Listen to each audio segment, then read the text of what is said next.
5ズバリ賞流星バッジがもらえるんだ。フラッシュビーム型ボールペンもあるよ。シスコウルトラマンチョコレート新発売。君のマジンガーを強くする代表的な武器を紹介する。XX2 高視力火炎銃、XX6 メガトンクレーン、XX8 スレッドストリーマー、XX10 リキッドシューター、XX11 重戦車 Z、XX15 ドリルミサイル、ZZ4 信号金ボウガン、ZZ6 超三連爆撃弾、ZZ8 無敵上もこれで完璧。今、マシンダー切って10枚を送ると、ジャンボマシンダーの大格納庫を全員に送る。スカイハイヤー出動、シルバーガル発進。 UGM の秘密メカシルバーガル完全合体。コピーカウルトラマン80シリーズコピーより発売中。電磁タイガーもよろしく。ゴジラ対キングギドラ。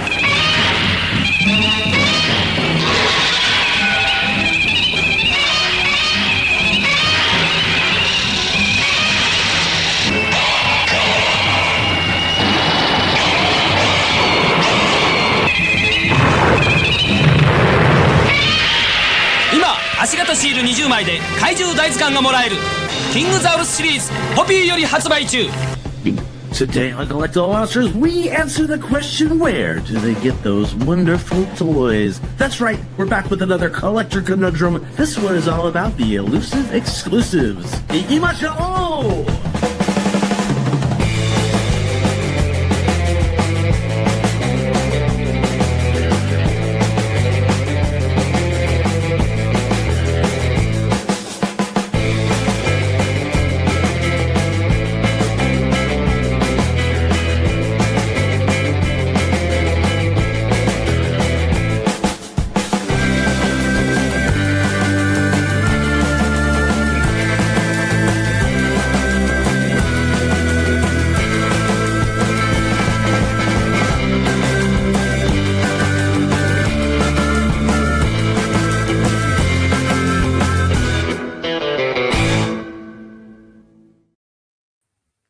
Why, hello, and welcome to another episode of Collect All Monsters. That's right, number 73. And I forgot to throw a background up here, so let's go with this one. And we're here with a special guest host, first of the guest chair. That's Mr. Greg Benton right here. And actually, before we get started, let's go ahead and just say hi to Greg and say, what's up, dude? It's good to have you here. Part of our Collect All Monster collector group and a big-time collector himself. Greg said yes when we said, can you do it? And let's hear a little bit about you, man. Like, let's introduce you to the viewers, which, by the way, we have 24 of already watching on, at least, I think it's just on YouTube today. So welcome, Greg, and tell us a little bit about yourself as a collector. Absolutely. Thank you, Kyle. Thank you for having me collect all monsters. Usually when people ask me if I could do it, I generally say yes. You know, it's always works out for me. So, yeah, I love collecting monsters. I love collecting figures predominantly, but as you can see, posters, apparel, all the fun stuff. And I just really, really love monsters. I'm very particular towards Rodan, Gargantuas, and Matango figures. And we'll talk about one of my particular favorite Godzilla designs today as well, too. Kind of a dark horse design that doesn't get a lot of love. So I can't wait to talk a little bit about that, but I'm just really happy to be here, and I'm really happy to share my love of collecting monsters. Well, we couldn't be happier that you're joining us, sir. And like we do on pretty much, I think, every episode, we're going to start things off with our Show and Tell, where we choose 3 items of our recent pickups, or, you know, something you just want to showcase, spotlight from your collection that hasn't gotten the light of day, so to speak. And we do that for the next, I don't know, 30 minutes or 40 minutes or something. Well, John's not here, so it's not going to be an hour anymore. So it's going to be less. That's why we keep it to 3. But yeah, let's go ahead and kick off Show and Tell.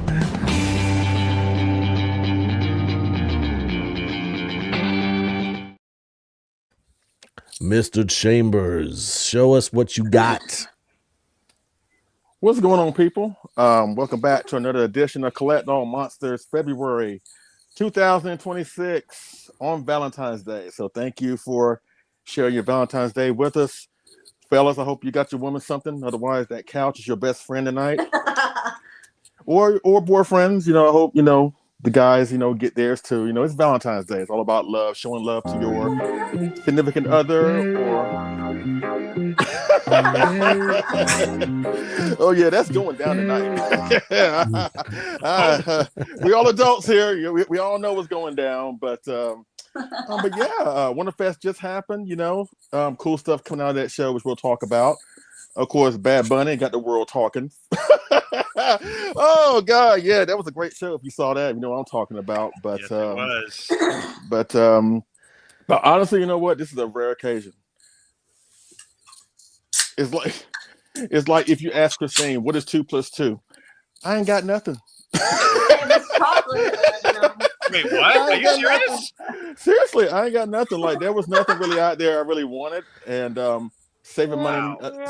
I know. Show us something that you love, though. Show us something that you love. I love myself. That's about it. Well, but, there you go. Actually, you know what? Saving money. It's a good thing, ladies and gentlemen. Trust me, I got things coming, but I got things coming, but honestly, I don't really have anything to talk about show and tell wise. But I do have 3 things that is pertaining to our show. 2 things are up and coming, and 1 thing that just happened. And Kyle, I sent you a photograph. I'm talking about something that just happened. But in case you haven't yet, our very own Jonathan Portman, our resident Ifukube, the 6th Power Ranger, the Green Ranger, just had the episode with Growing Up with Godzilla with the awesome Donnie Winter that happened just, 2 weeks ago? 2 weeks ago today? Wasn't it? It was so good. It was 2 weeks ago if you actually watched it, but it was actually 2 weeks ago. It was Sunday, wasn't it? Was it last Sunday? It was 2 weeks ago if you actually watched it. Clearly, you haven't watched it. It was 2 weeks ago. But anyways, tell me you didn't watch it without you telling me you didn't watch it. I watched it. Apparently, I didn't watch it live then, I guess.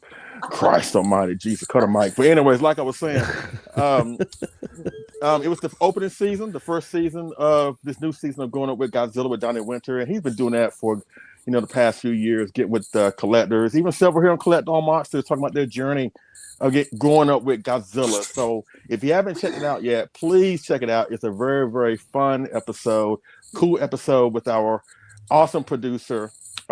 His highly praised Destroy All Monsters is questionable. His love or not love or Titanosaurus is questionable, but we still love Jonathan. We still love him, but I wanted to give him that shout out because he deserves it. So again, check out Going Up with Godzilla with the awesome Donnie Winter. And also, I might as well let y'all know now. I'm sure y'all won't mind, but in May, we're actually doing an episode devoted to Mothra, celebrating her 65th anniversary. Yep. And since Donnie Winter is the ultimate Mothra fan, I invited him to come on the show as a guest host if y'all don't mind. He's gotta be. We gotta have him. Gotta be here. Yeah, that's perfect. You can't have a Mothra episode without Donnie. Yeah, so I can't wait to get him on that show and talk about how awesome 1992 was, and I'm saying awesome in quotation marks, but hey, but yeah, please check it out. Please support our own Jonathan Portman, awesome dude. He deserves it, so please check it out. Now, next weekend, again, we all know what month this is. It's February, but of course it is Black History Month. Woohoo! Throw it up. And I haven't forgot about y'all. Normally I would do my African American stream around Wonderfest weekend, which was last weekend, but we couldn't get, at least I had something I had to do, so I couldn't really get it done last week. But next weekend, it is going down. The conversation with African Americans, collectors, and fans chat part 6. And it's going to be myself, Marcellus Winters, Adrian Settler, and of course, you have not seen the last of John Ruffin. He is coming back on that show. So John Ruffin returns. Nice. So, Excellent. So we'll definitely see you there. It's going to be 3 p.m. Eastern time. And you know me, in and out, 3 p.m. to 5:30 at the latest. So it's going to be a fun show. And normally on those streams, we tackle multiple topics. But this year, we're going to break from the norm. And since this year marks the 100th anniversary of the Showa period in Japan, that show is basically talking about everything that we love about the Showa series: Godzilla, Gamera, Ultraman, our favorite monsters, our favorite moments, our favorite movies, our favorite collectibles pertaining to the monsters. All that will be discussed come next week on the African American Chat here on Collect All Monsters Part 6. Outstanding. And last but certainly but not least, this is kind of in the preliminary stage, but I think I got it locked in. But again, you have not seen the last of John Ruffin. On March 7th, which is probably will be the weekend before our next episode, if I'm not mistaken. March 7th, I'm going to have a special supplemental stream with not only John Ruffin, but he's also in the chat. Frank, our boy Frank. Oh, nice. And 4 days from March 7th, there's a certain event to celebrate the 10th anniversary of a real-life tragic event that inspired the start of the railway era of Godzilla. I think you know what I'm talking about. Shin Godzilla 311. Okay. So I'm gonna get together with Frank and John and talk about their experience with that tragedy that inspired Shin Godzilla. So that is going down March 7th. So that's a great idea. So because I've always wanted to do that. I've always wanted to get John on the show and have him talk more in depth about his experiences there, because he was there in Japan when that tragic incident happened. And of course, Frank, and there's a story behind that with Frank as well. So it should make for a very interesting discussion. Of course, we'll have some collectibles involved. But again, Shin Godzilla celebrating 10 years this year. Good God Almighty. And the event that inspired that movie, 10 years come next month. Crazy. So it's crazy to think about. It's also a tragic story to think about when you research and everything that went down with that event. But we'll cover all that and more on that show. But that's all I want to talk about. Again, check out John's department on Growing Up with Godzilla. You know what I'm saying? Great, awesome show. Please check out our African American Chat next week. And March 7th, Frank, John, and I will talk about what inspired Shin Godzilla. So with that being said, I'm going to kick it over to my main man down in Southern California, the one and the only, the awesome David Arab.co. What's going on, David? What's up, Leslie? Hey, everybody. Welcome, Greg. thanks so much for doing this with us. Greg is our first. You never forget your first. That's what they say on Valentine's Day. Anyway, I feel so special. Hopefully, yes, you should. Hopefully, Greg will inspire a lot of you to come on and join us, because we have a lot of fun on here. It's a great time, and we're looking forward to seeing you in Greg's spot in the coming months. So there's that. And again, I'm going to echo what it's Leslie a tough act to follow. I'm sorry. Well, yeah, of course. I'm going to echo what Leslie said about Jonathan. It was a great episode. It was fantastic. And Donnie is awesome. And I had to talk with Donnie, and Donnie wants to do something kind of interesting. He wants to do a show with all of us together. Oh my gosh, that would be awesome. In the future. So I think that might be kind of fun for all of us. And I guess the guest host would probably be part of that too. I don't know. We'll talk about the details later, but his show is great. Growing Up with Godzilla. Please go back. I did one. Kyle did one. Leslie, have you done one yet? No, I'm not interested enough. Oh, yeah, well, you are interested enough. yours will be coming soon. Christine did one. Yep. So please check him out. It's great fun, and it's actually a lot. Tomorrow. Is it tomorrow? There's a new episode. I wouldn't doubt it. There may indeed be. But every other Sunday. It's a great show that shows how much we all have in common, and in this day and age when we're all so separate, it's nice to see that even us collectors, we have all these different likes, have a lot in common when it comes to how we started loving Godzilla and giant monster movies. So great stuff. All right, enough about that. Let's see. I do have some stuff, believe it or not. So Kyle, let's show the images first. I think we talked about these last show, and now I actually have them in my possession. They're on the shelf. They're curated beautifully. There they are. Ooh. This is the Miss Namikawa Kokeshi doll. And our good friend Frank was kind enough to pick her up for me. And, she is just the epitome of what I love about certain aspects of this collecting, when Japanese art and pop culture collide and we get something awesome like this. So I had to have that. And then Kyle, there's another slide. She didn't come alone. She came with two girlfriends. She came with the Shobijin. And I just think these are the best things ever. They're very, very traditional. They're very well done, and they're actually a lot bigger than I thought they would be. So I love them. They're on the shelf right now.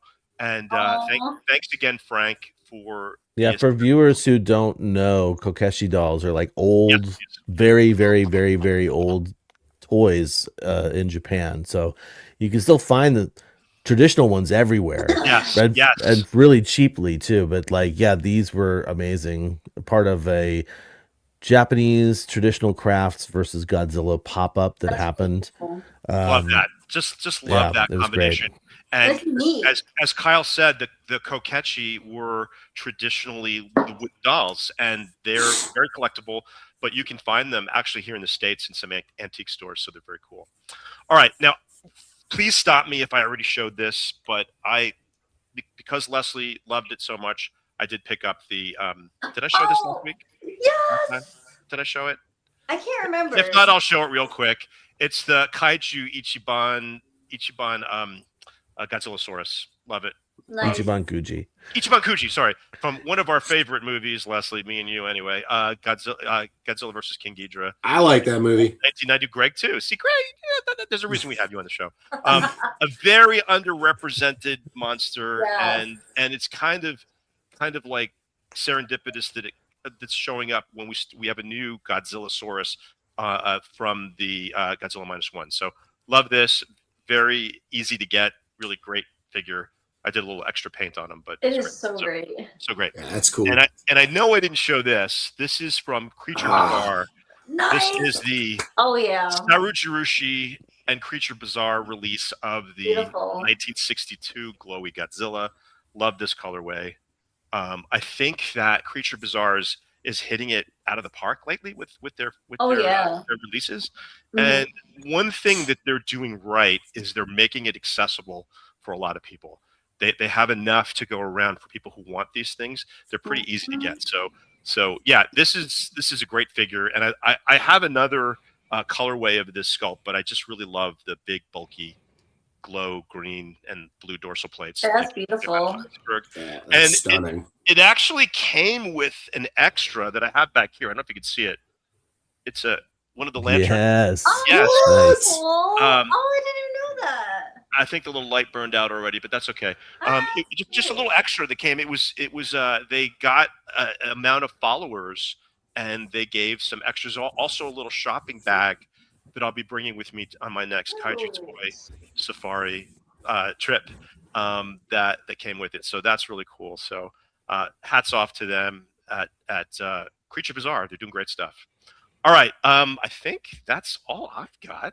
Christine, what are you going to show us? I know you got some stuff, right? Oh, I got some goodies here. But yeah, happy Valentine's Day, everybody. It's so awesome to have you here, Greg, on the show with us. You have oh my gosh, I always love watching your live unboxings in the group because you always get some amazing, amazing toys. Well, thank you. Yeah, it's always something good. So I did get some stuff recently.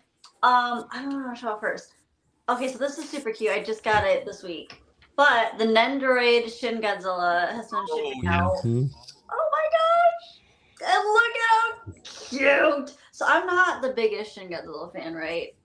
But I like, this is too adorable. Like, how could you say no to this?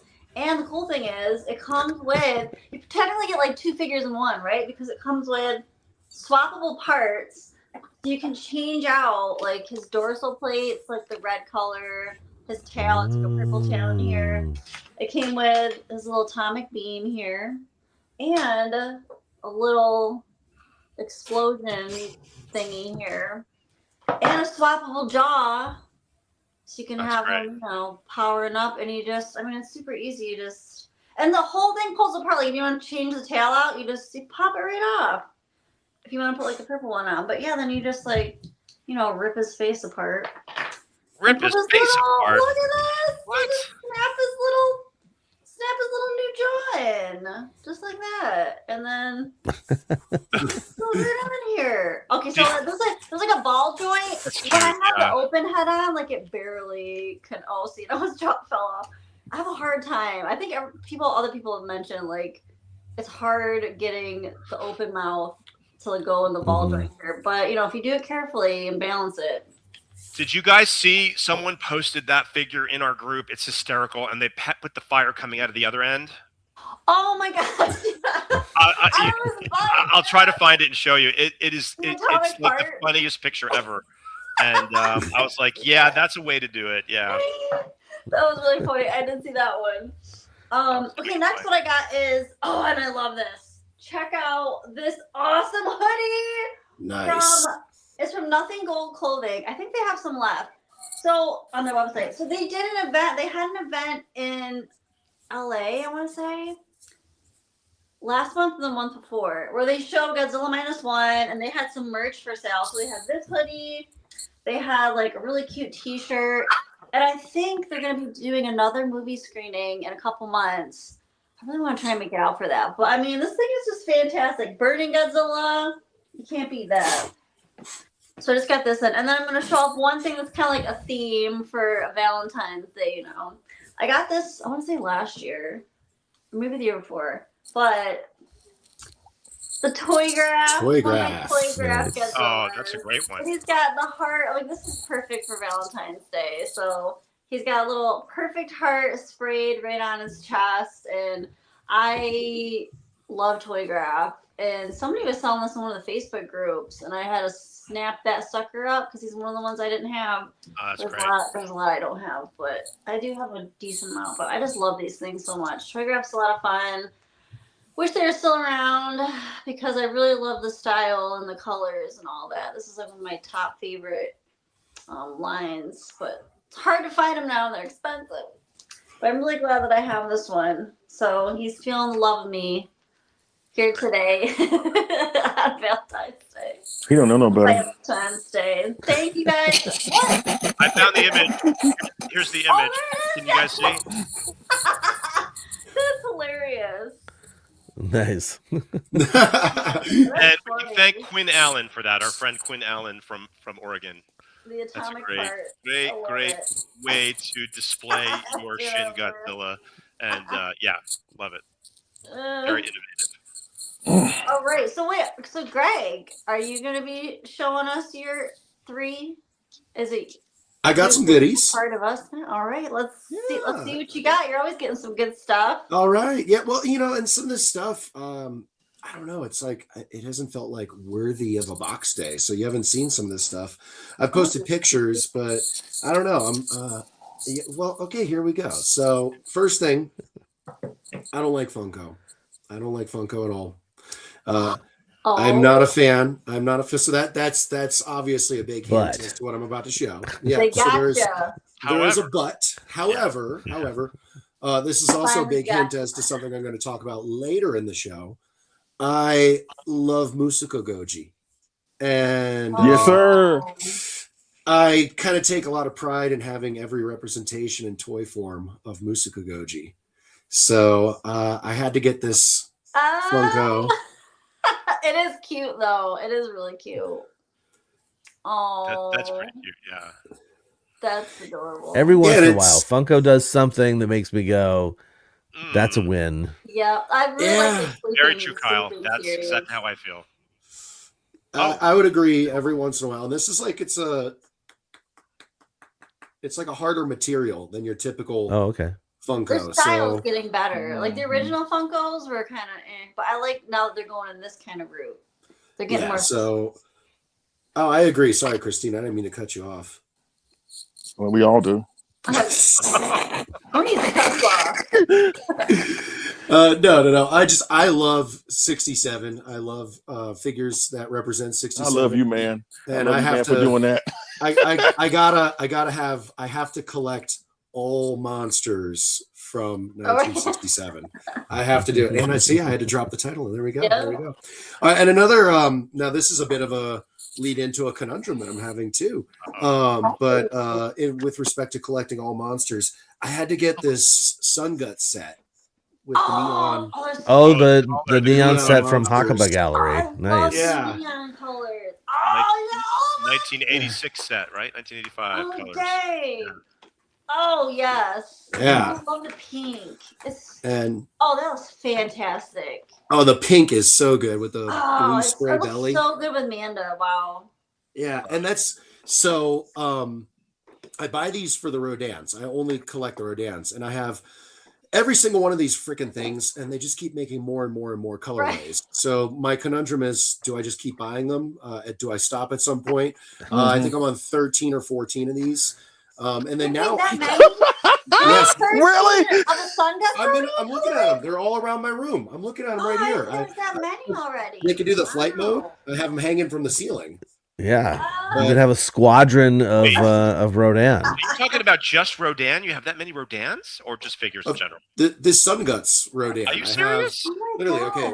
1, 2, 3, 4, 5, 6, 7, 8, 9, 10, 11, 12, and I just ordered one from Wonderfest from last week. Holy crap! Colorways already.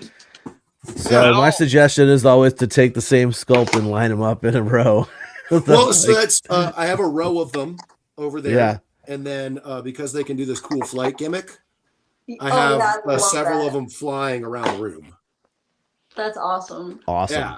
Yeah. But so I really love the neon. I really love the neon gimmick. Oh yeah. And so they made a second release, a second wave of the neon figures, which has like Minya and Baragon. And who else is in that one? But I'm like, crud. Do I need to get that too? Because I like the neon. I would like to have all the neon figures. Right. And then do I keep buying the Rodans? I think you just answered your own question. Yeah. Can't stop, won't stop. That's what I say. Let me ask you this, Greg. Do you have to buy the sets to get Rodan, or can you just buy Rodan separately? Okay, so on every other release, you could get Rodan separately. On this one, you had to buy the set. Aha, conundrum. So yeah, so this was the first time I got the Godzilla. I like that green Godzilla. I really like that pink Manda. Yeah. Yeah. Oh, the pink Manda and the little pink Varan is amazing too. Yeah. Snag that. So good, so good. I didn't know they made that many, for crying out loud. Me either. It's kind of ridiculous at this point, and but I love them. So I'll tell you what. When we're done with this, I'll get a picture of each individual one and I'll post it in the group. I was gonna say, yeah, I want to see the. You should line them up. Oh yeah, Greg, yeah. Greg, we talked about Sun Guts on a previous Conundrum episode, and I find Sun Guts to be a very satisfying solution because they're awesome and they're small and they're not crazy expensive. So I think they fit nicely into collections, even ones that are overflowing with stuff. So I'm a big fan of the Sun Guts sculpt and the size and the price point and the accessibility, because they make so many different colorways. You're bound to get maybe not the one you want the best. And Kyle said this best. Like when Manda came out, he goes, well, I got to hold out for a better color than the black.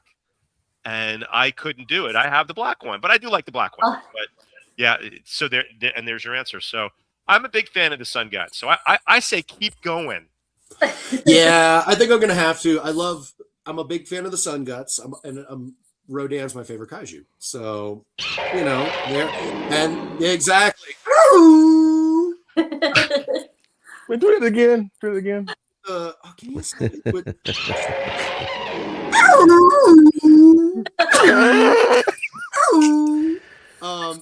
We gotta do a roar episode. We gotta do a roar episode. Oh God! So Leslie, I think we need to make it mandatory for a guest co-host to do a kaiju roar. Their favorite kaiju's roar. Yes, I think that's part of the deal. You got to do that. We got I've on been camera working now. on that since I was 4 years old. Okay, so 38 years of practice and 38 years of wear and tear on the vocal cords. So the follow up to that set, the set Greg's got is, as he showed, Rodan, Godzilla, and the Manda Varan combo. Set B is Gorosaurus, Angulus, and the Minya Mothra combo. That's wrong, man. That's wrong. You didn't have to say that. It's possible. It's possible. I still have functionality on both hemispheres of my body. Oh, I'm laughing. Okay, that's kind of funny. There's more to come. There's more to come. Oh, I bet. I can't wait. But yeah, with the sculpt in particular, this is not my favorite Rodan sculpt, but because you can do the little flight mode gimmick, this is the most fun. I play with it. You can see I've been playing with it for the last 5 minutes. So I do love them. I'm going to keep buying them. I bought another one like 2 days ago. So there you go. Last thing, one more thing. All right, this is from Abominable Toys, though it is not a toy. But like I said at the beginning, I like to collect different things. My Rodan mug.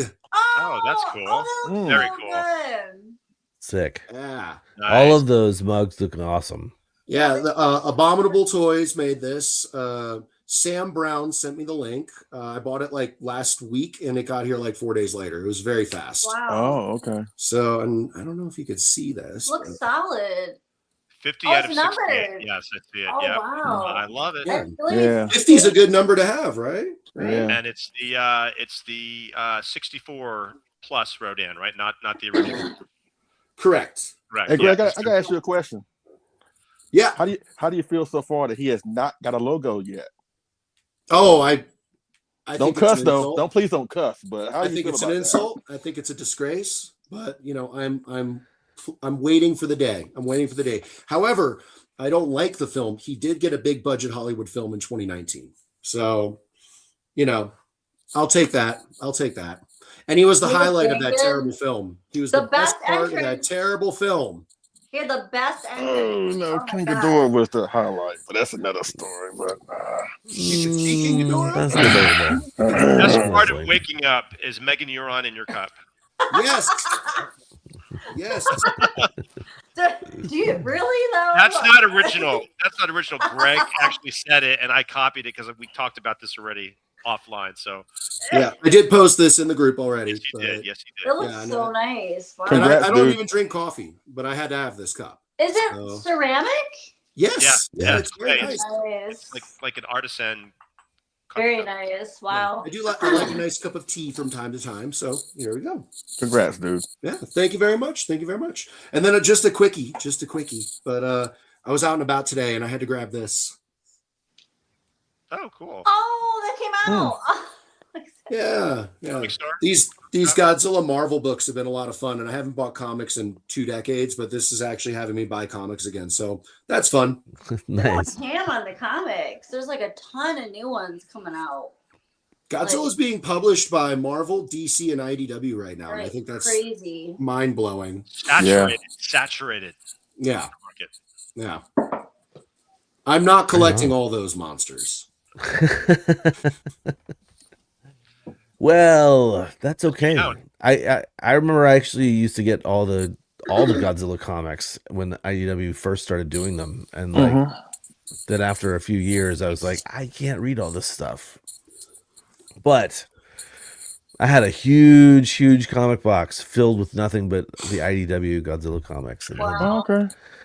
But I did not bring those to Japan with me. Those got sold. Aw. I mean, hey, some things I don't regret selling. Some things I do regret Gotta selling. do what you Those- gotta do. yeah. I like your flannel. Is that the?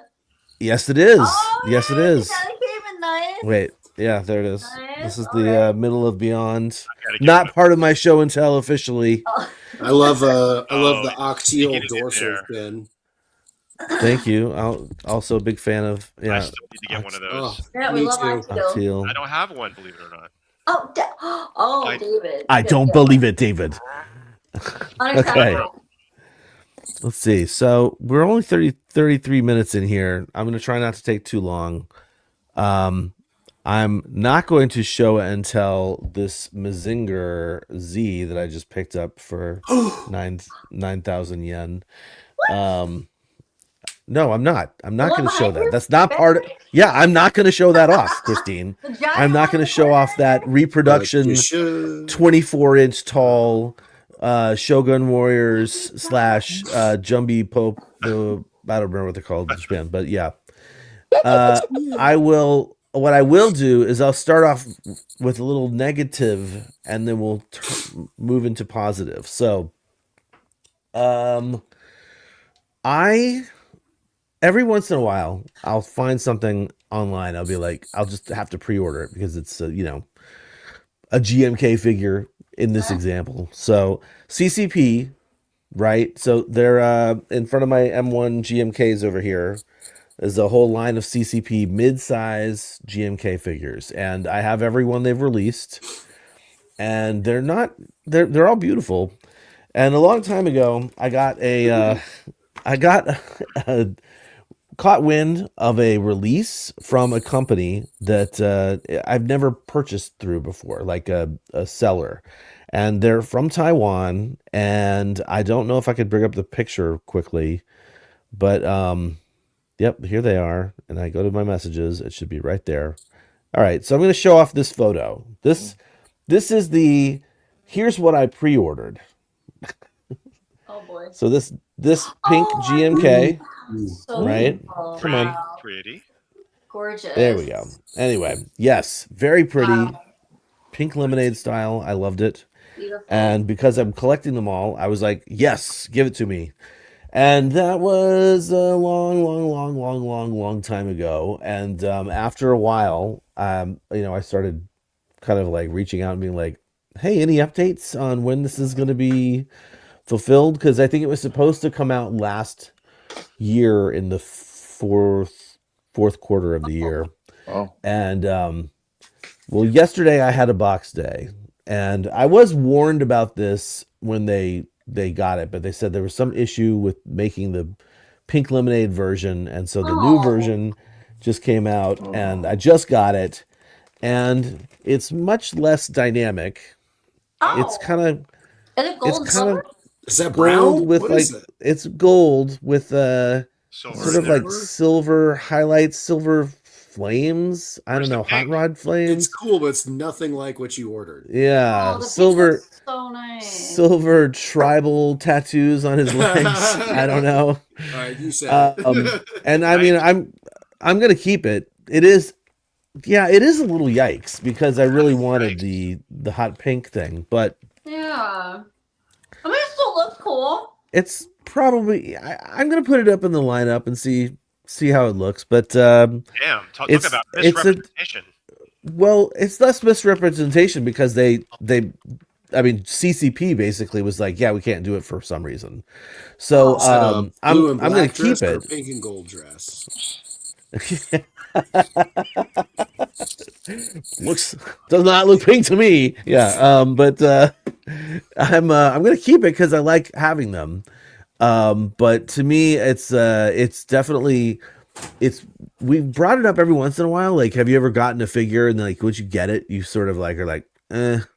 And this is sort of vibing me that way. Aww. That said, you got Not for a Sandra long upset. time though, thankfully. You got Sandra upset in the chat. Out I'm there. sorry, Sandra. I'm sorry. Oh, shade on the Edsel.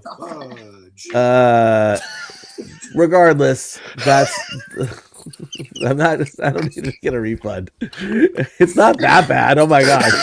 It's just it'll look fine in the lineup. It's just gold. It's just not compared to what I wanted, it's not that. The pink was so pretty. I mean, Sandra. maybe for the colorblind customers, but that's not even close. Like, it's correct. Yeah, not even close. You haven't retained Not it. even close.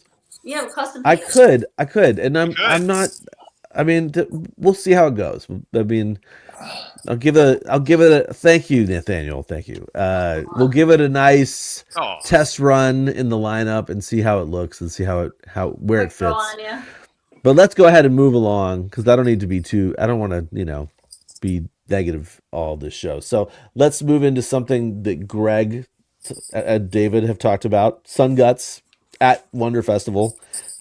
They always have new Godzilla stuff, and I got the Baragon, which is up on the shelf already. But Mothra and Minya, every time I've gone to get into the Sun Guts line, Mothra and Minya have either been sold out or they sell out while I'm in line. So I picked up this cute little blue set. I love the blue. yeah, the blue. Yeah. The blue's classic. That's blue. classic Media colors. Yeah, that's great. Yeah, so it's I'm at the point right now where I'm definitely getting all of the Disroyal Monsters lineup. I just need to find an Angulus that I want. They have, because they do release so many colorways. There was some Taiwan only release that I'm like, ooh, I like that. Oh, the green one? Was that the neon green one? No, the neon green one's the one that just came out. Oh, it was. So I'm not. I don't know. I don't do a lot of searching for that stuff, but I'm gonna get that. I'm gonna get one of them at some point so that I will have the full lineup. Yeah. Okay. However, this is the big bad right now. I have this figure, and before I show off the figure, I'm going to show the maker. So there's a.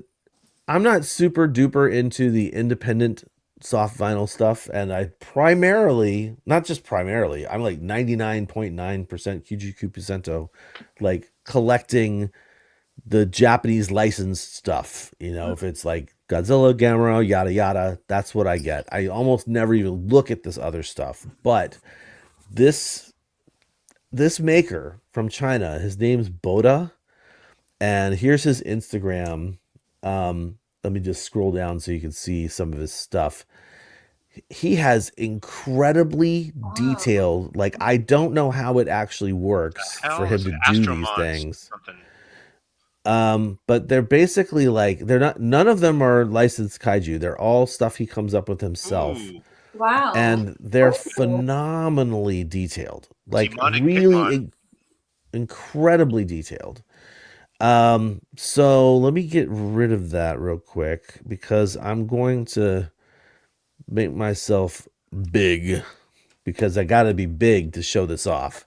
Oh. And I got to be really careful because I just put him together last night and I don't, and I'm having some trouble with his head staying on. Oh, So that big? move this out of the Wow. way. That's never a good thing. Okay.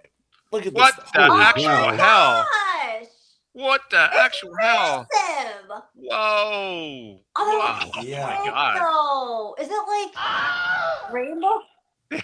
Is it what, Christine? Is it like rainbow colors? I can't really see. No, Or is it it's gray? essentially it's Or sparkly. it is it's almost a shame that he is. Wow. It's almost a shame that he's put together because Jesus. what his vinyl is it's like a double dip, and Oh. the double dip on the outside is like glow in the dark, and what's on the inside is a purple and blue swirl mixture. You know, you've seen this sort of like Sparkly. That's nuts. yeah, and like this is That's funny. am I charging him rent? I should, man. Gosh, it's But look at that eyeball that's in his belly. Wow. That's And a like, shell yeah. hug. My god. Wow. That is that. Jeez. Oh my gosh. Where's that's he gonna live, nuts. Kyle? Jeez. Top Yeah, he shelf needs because he his glows own in the bed. dark. Oh, top shelf. He's going up with the Wow. clothes. The Okay. top? He's got to find some Is room. it gonna fit? Is it gonna fit up there? Yeah, that's my I'll find a question. way. I'll find a Yeah, way. suspend him from the ceiling. Oh my And god. he has Yeah, an eye Mark, in this his is- stomach. He has an eye in his this- stomach. He can see through his stomach. Yeah. You know, It's that's like- undeniably. The Legion eye. I'm gonna hook it up to my Ring camera so I could security my collection. Just kidding. Oh, okay. Is he inspired by Hellboy monsters? I don't know. Lady Kyle said he looked like Vecna from Stranger Things, Oh. and I'm like, you know what? He's insane. So Kind of looks like this something from was MacGyver. What? Kind of looks like Yeah, an Oni this is- too. The face looks like an Oni Yeah. a little bit. Well, it looks to me. It reminds me of like almost like a Japanese beetle. A rhino Yeah, like a bug. rhinoceros Rhino beetle. bug. Yeah. Yeah. But That's anyway, this thing is insane. Is the name of the character I think is Woonion, but Oh my gosh, it's I mean, you don't have to say Huge. the exact price, but was he kind of pricey, Kyle? Or he was kind of pricey, but he's not the most expensive thing in my collection. okay, okay, fair That, enough. that thing is wicked looking. He makes he makes the story Actually- look like Beyonce. I will say, I think he was like 400 plus shipping. Okay. I don't mind saying the Okay, price. that's not Like, bad. Okay. And he I came. think Um, more than He had that. to assemble him, obviously, because that box Wow. would have been yeah, gigantic. yeah. Well, I know. Okay, so Boda, sorry, let me get myself off of full screen here. When Boda makes his stuff, you know, he's. I'm assuming that they have to be assembled in person, or maybe they don't. I saw a bunch of his stuff at Wonder That's what I Festival. said, Mark. Yeah, guy. And Wonder Festival pieces were not like that. Like they were great. I loved what I Lord, saw I gotta at buy Wonder it. Festival. But they were like, I guess Leslie's getting one now. Thanks, Kyle. Appreciate it, bro. Yeah, thank I mean, you. good luck. I mean, Leslie, the good news is you're not on Instagram, so you can't really get into this stuff. He only sells via lottery Gonna have to make on one now. Instagram. So Sandra's on Instagram, so I still got to buy it. Oh, okay. Thank you. So it's BODA_1129, Sandra. Okay. Happy Valentine's Day, part 2. Ordering right now. I mean, it's possible they might do another colorway of that, but that one was supposed to get delivered last year as well. But he ran into production issues with the wings, and I can see why. Like, first up, that thing, I haven't had to really assemble a piece of vinyl in a long time. And, it takes me back to the X Plus days where you got to get the hair dryer out and make it squishy soft. And yeah, I mean, it is crazy. I mean, I honestly, I need to take like 100 photos of this thing and post it up on my Instagram. But it looks awesome. yeah, it's absolutely insane. I think just before the show, I actually finally got his head attached. But like last night, I was taking it out of the office to show Lady Kyle. I literally stepped out of my office and his head toppled onto the ground. I was like, ah! No. But he's fine. Nothing. I mean, he's soft vinyl. So, but yeah, really like sharp. And anyway, the other stuff he makes. Hopefully someday you guys attend a show where he's got his stuff on display, because the detail is just like out of this world. Wow. And this does glow in the dark. So, that's cool. Yeah, I actually really quickly, before I move along, I'm going to scroll down here, and I think there's, I think it's one of these photos, he had a picture of it glowing. Oh, nice. And it's just super cool. Double dips is always, I mean, you can't go wrong with double dip figures. Okay. Let's make this big. Go back to the screen share. And yeah, it's wild. It's absolutely crazy. So this is what it looks like when it's glowing. Oh, what? That's nuts. It's crazy. It's kind of Yeah. evil too. I guess it was 500, not 400. See, I think it. Like looking at it, I thought it would be like 900 because it's so big. That size. I mean, when we're going to talk about some stuff in the news for what was coming out in Wonder Festival, and I'm just going to say, Wonder Festival pieces. This was not one, but Wonder Festival pieces have gotten to be insanely priced in some areas. So that's going to do it for my show and tell. And happy Thanksgiving. Happy Valentine's Day, Leslie. Oh, I like that. I like that. That means my birthday's right around the corner. Yeah. Okay. Yeah. I'm driving that truck. I need more coffee. What's that? I'm driving that truck, by the way. And I'm in it. Yeah, you are driving that truck. All right. Well, that's going to do it for Show It and Tell. Thank you guys for hanging out and watching that. We are going to go ahead and we should just go right into the chat room check-in, right? Yeah.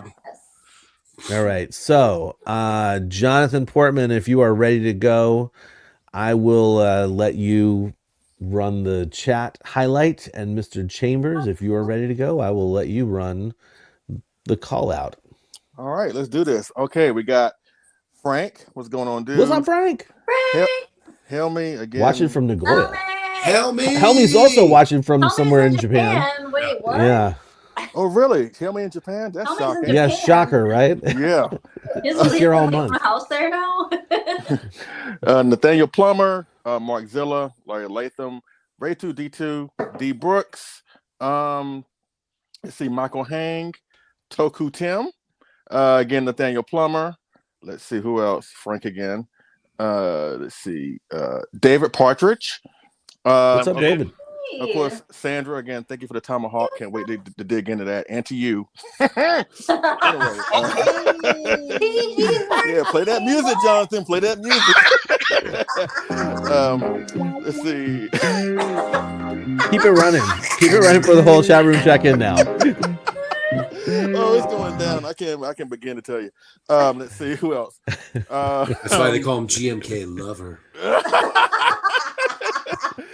Okay, let's see. Mitchman 3006. Let's see. Robozilla. Collect All Monsters, man. Who are those jokers? Let's see who else. Frank again. Let's see. King Ghidorah 86. Love the name. Love the monster. Not familiar with that design. Let's see who else. Unmade. The same people. Of course, Sandra, Nathaniel Plummer again. Frank. Matthew. DJ Rated M. Lots of people on Valentine's Day. Let's see who else. Oh, and Primeval 33 and Batzilla 85. Cool. Nice. If I miss anybody, I'm sorry, but again, thank y'all for being here on Valentine's Day. Again, fellas, make sure your woman's taken care of. Otherwise, that couch is going to be your best friend tonight. Hey, but you know what? Before we go to our news, I got the idea in my head. Damn, I just lost it. Thank you, Kyle. But actually, you know what? When Greg was talking about his Rodan collection, and obviously when we do the Rodan episode, Greg, you're coming back for that one. It won't take no for an answer. But it got my mind to thinking maybe we should do an episode specifically dedicated to those collectors who has multiple of that one thing, like what Greg has. Oh, he has the Rodan. Kyle, you got the multiple GMKs back there, and Geigen from Marmot, yeah, and James Hartman got the Desagogis. That's a great idea. Leslie, I love that idea. And Jessica Elchel, Cortland she collects Towns. some monster. I forgot who it was, but some. I don't even know which one she likes. Yeah, I think she got maybe 2 or 3. So we got to get her on the show for that, So, but yeah, but that's it. I want to throw that out there. So, you guys, before we move on, I want to give a shout out to someone watching. Drew Brooks is actually in Japan right now. He's staying in Asakusa, and we had a little chat this morning. He is going tomorrow to the Tsuburaya Museum and possibly the Tokusatsu archive. So nice. Awesome. Nice work. I hope you have an amazing time. It's wonderful. And it was nice chatting with you this morning. And I'm glad you're watching us from Japan. And we much appreciate it. Thank you. Yay. Yeah. Awesome. Well, as we always do, just after the chat room check-in, I think, or as we always do right before the intermission, I should say. Let's go ahead and dive into some Kaiju collectible news.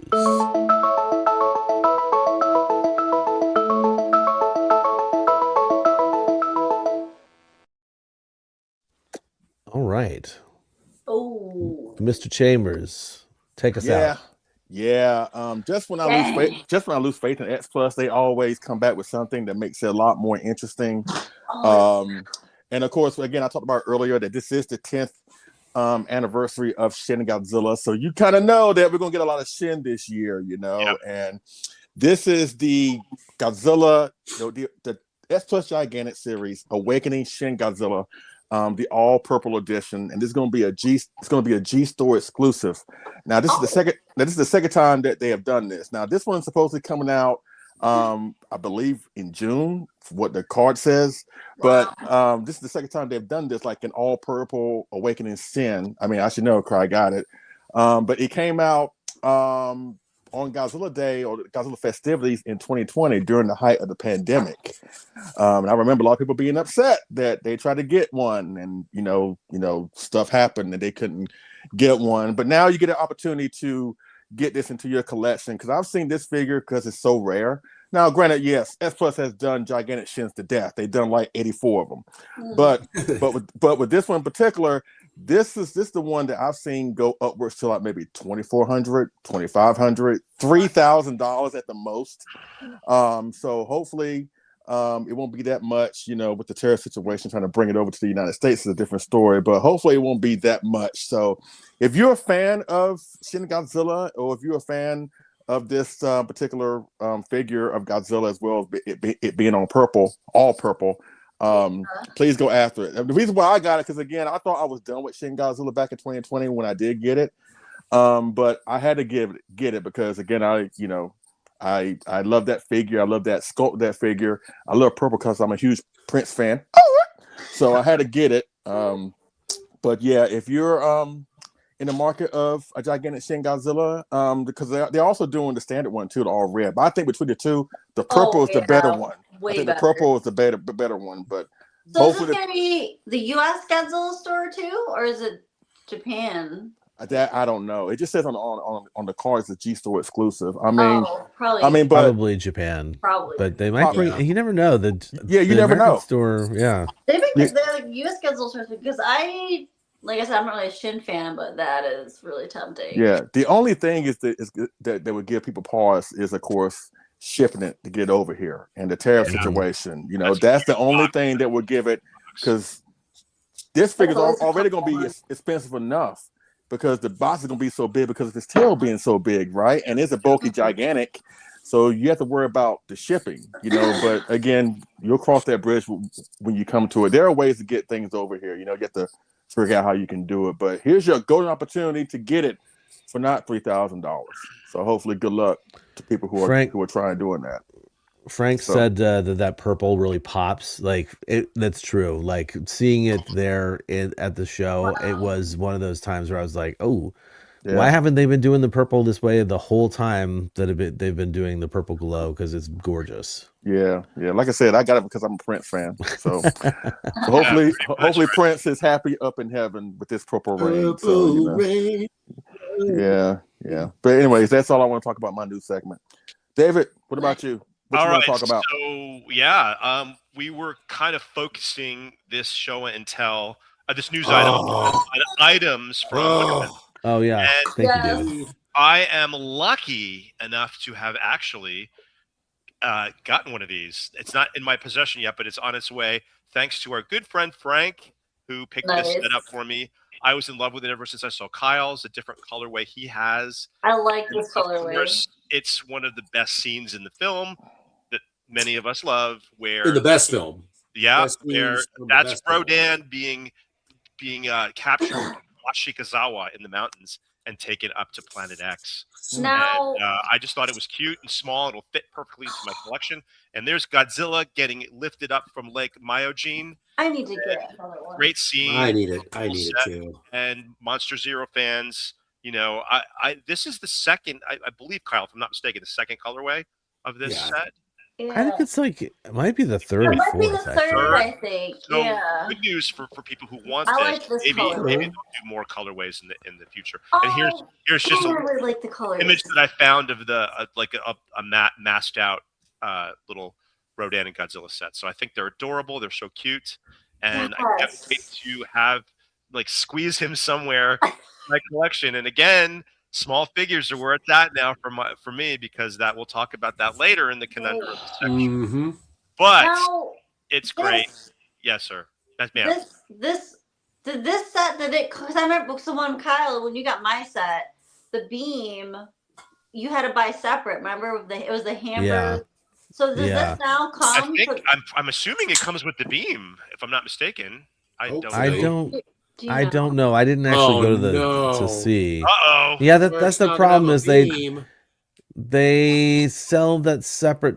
It's like a hamburger with the the beam that comes down. Because I know One Up did that Mothra set with coming out, and you couldn't get the other Mothra without buying something else because you get the cocoon, the egg, and then you get the other. I don't know. I got that. It's a little lame on the gimmick stuff. I have that egg, and the other half is like a turd finger that comes out. Yes. So maybe Frank Frank knows the answer because he boxed it up and shipped it. Frank, am I getting the beam or just the Godzilla and the Rodan? Ooh. If he's not getting the beam, I'll take it. I'll take that off his hand. Don't cross the beams. No, I will not cross the beams. No.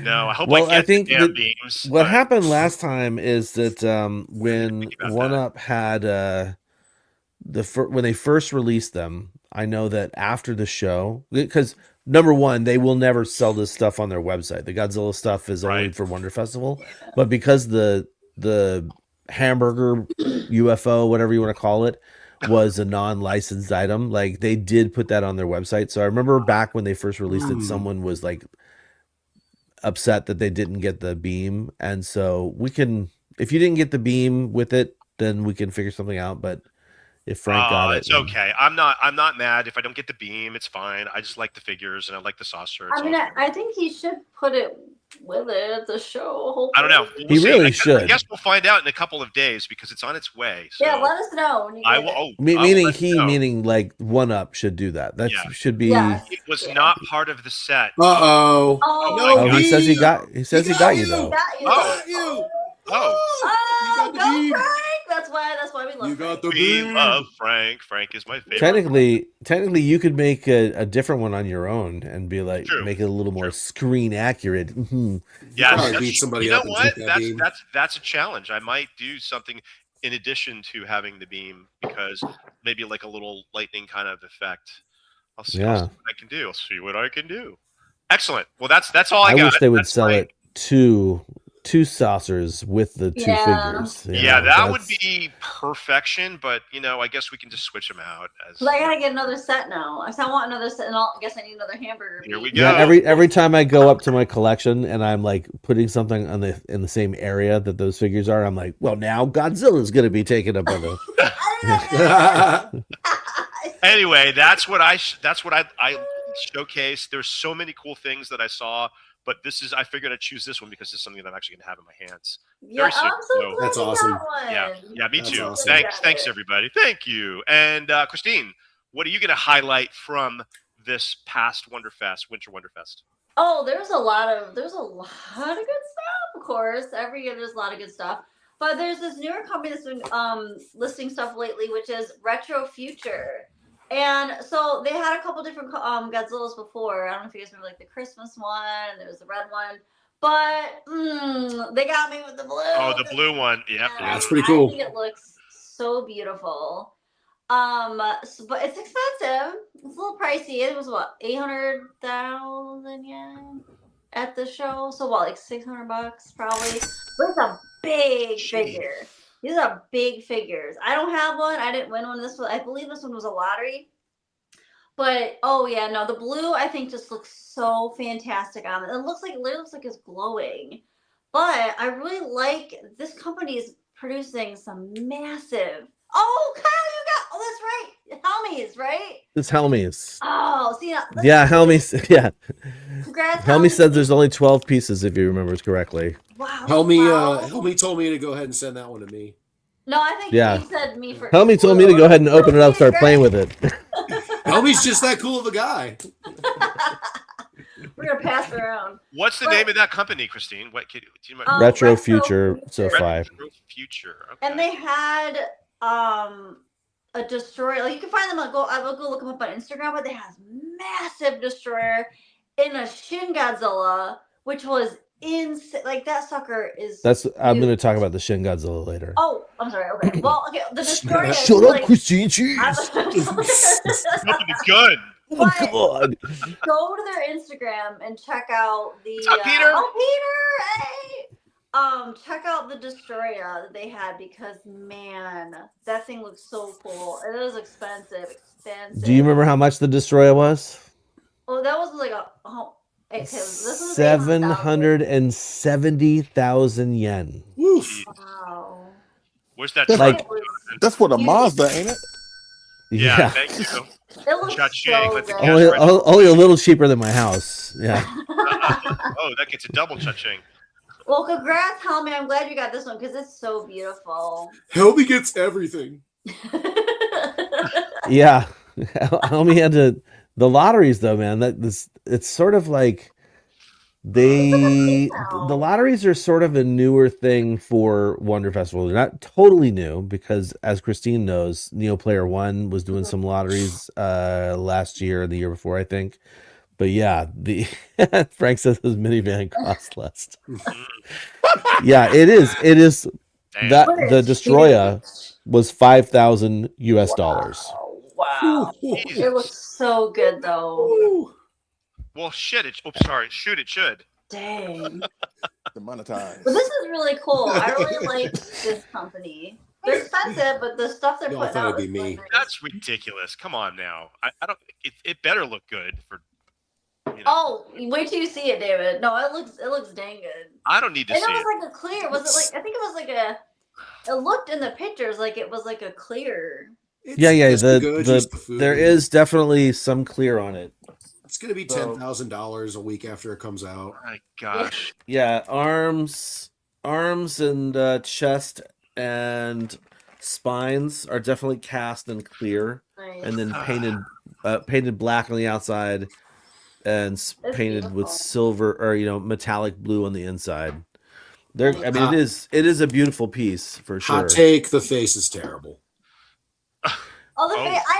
On this one? Come on, be honest. Oh. Look at that thing. The body No, looks. I actually kind of like agree the with you, blue. Greg. Like it's the not face is terrible, I but don't like think the neck is it's- too thick. I think that the neck needs to be thinner, but I really like it. Are we talking about? there this were guy? a lot of burning Godzillas at this Wonder Festival, and That's not a good. Yamashiro had the best Sofa Beaver. I'll tell homie to Oh, his that face. one. His Oh, beard I is saw that one. lacking. That was the one that came in the box in that. Oh Yeah. my gosh, it Yeah. was gorgeous. Oh, dude. I don't know that how much that one was. I didn't They had the even catch the 89 table. too. So- Oh man. So lotteries. I got to start playing the lottery to get these lotteries. I think that's part of the. I'm going to say right now the problem with lotteries. Actually, I should save it for mine. Oh wait, I'm next, right? No. Greg's Oh, next. you're next. Oh, Greg's next. No, Greg's next. Well, I'll wait until it's my turn. Are you Sorry. done, Christine? Or I'm done. Okay, I'm Okay. sorry. Greg, what caught your eye at Wonderfest? Well, it's been a theme of everything I've. Yep. It's been a Yes. theme of everything I've talked about Yes. tonight. 67 Godzilla Minya set. That's from Permafrost Grocer. I've never even heard of that company. But that thing is adorable. I want it. I'm gonna have to get it in the secondary market. It's gonna be really stupid and expensive, but I really need it. Look how cool it is. I love the Godzilla. The Godzilla's adorable. I love it. And Minya, on the other hand, busted. That face. Sorry about it. Well, hey, hopefully we'll get more colorways, so there'll be more. I hope. Plastic I mean, surgery would be perfect in this case. the fact that it glows. No pun intended. Actually, pun intended. The colorway is great, though. Yeah, I I love love the colorway and the fact that it glows. I mean, it's going to be gorgeous, but it's also going to be stupid expensive in the secondary market. I mean, look at that It's glow. small though, right? It's not a big. Yeah, Helmy told me it's less than 4 inches tall. It's like a sun So, guts. Okay. Helmy was supposed to be getting me one, and he was just He looking out for was getting his retro himself, future. and he didn't even He was get getting his himself retro one. future Godzilla. Tell me. Yeah, that's perfect. Let me. You get the ugly retro future Godzilla. Yeah, Ray while says Helmy's still in Minya has Japan. seen some things. Minya has seen some things. I agree, Ray. Minya has seen some things. Oh yeah.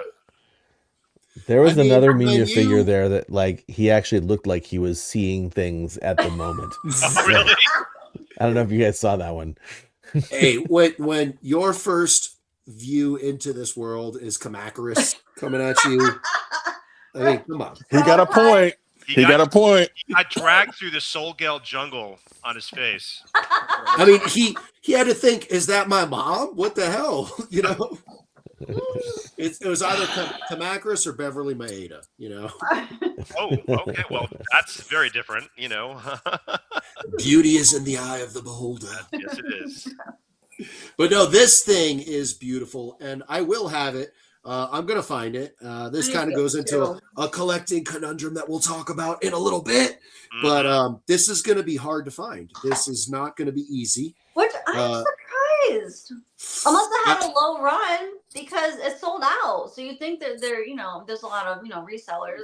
I think it had a very low run, and it sold out quickly. Helmy told me, and I got the buy link open, and I just keep checking. That's why I pulled up the old telephone. Well, if any of us see one, we'll let you know. We'll send it your way. Yeah. For sure. Please.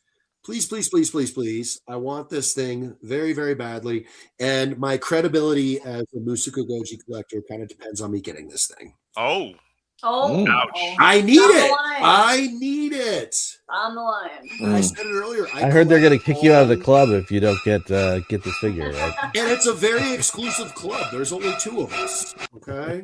Banned from the show. No, there's a lot of people who like that who are closet 67 fans. I'm one of them. Me too. I really love I it. would like to. Are you really closeted if you're saying it out loud? No, I'm not closeted in any way, shape, or form. Thank you very much. It's in my top 10, Greg. It's in my top 10 of favorite suits. It's a great Come suit. out It's of your Musaku Goji closets. everybody. underrated. It's a great underrated suit. It is ugly, but it's purposefully. Then why the hell did it sell out if ain't nobody like it? Right? I think Somebody 67 likes it. is very popular in I Japan. think so too. And this is Yeah. very reminiscent of the Pilot Ace. I think that's why too. That was Which so I popular. have. Which I have. Yeah. Which I do not have, which I'm very Oh, excited. Peter Santa Maria loves 67. He's another one. Yep. Yes. You got one? Oh, you got All one, Peter. Oh, Yes. Peter. Let me have Awesome. yours, Congrats. and I'll buy more of your Awesome. beer. Uh-oh. Let me have yours, and I'll keep buying your beer. Hey, but Greg, I gotta ask, do you like how the 67 look in 1972? Oh. When he's waterlogged? Yeah. Yeah. I mean, he's like, his mouth's all agape in the water. He looks a little disturbed. Yeah. No, I any additional appearances from 67 is always a win in my book. Showed up at 68 too. He I'll just take joined it.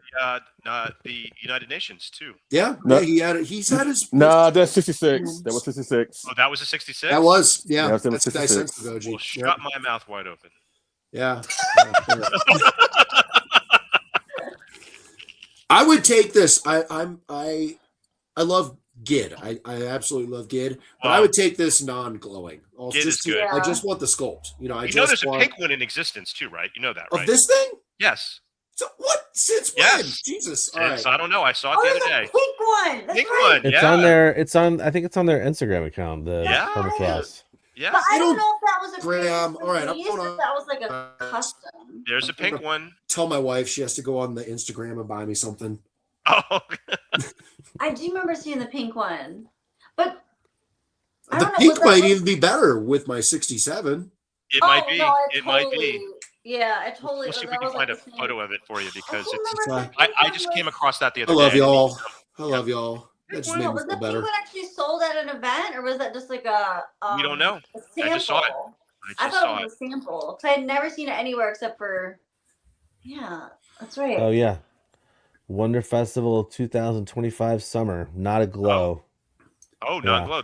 There you have it. You Oh, All right. said, even though you I've love I've been it. sleeping on my 67s. I feel Evidently. You I gotta mean, hand your it's card in. basically. I do. Yeah, here. Let me Shit, do I a just- share real Oh, quick. I found Jonathan, it. I'm gonna I'm kicked out of the take club. it. It's. I mean, you only get to see it right here in the top Ooh. middle Oh, square God. here. cute. It Total really looks like the Pilot Pilot That's Ace. so much better Yeah. with the Pilot Ace. That's Total so much Pilot better with Ace. the Pilot Ace. Damn. That's the Pilot Ace Junior.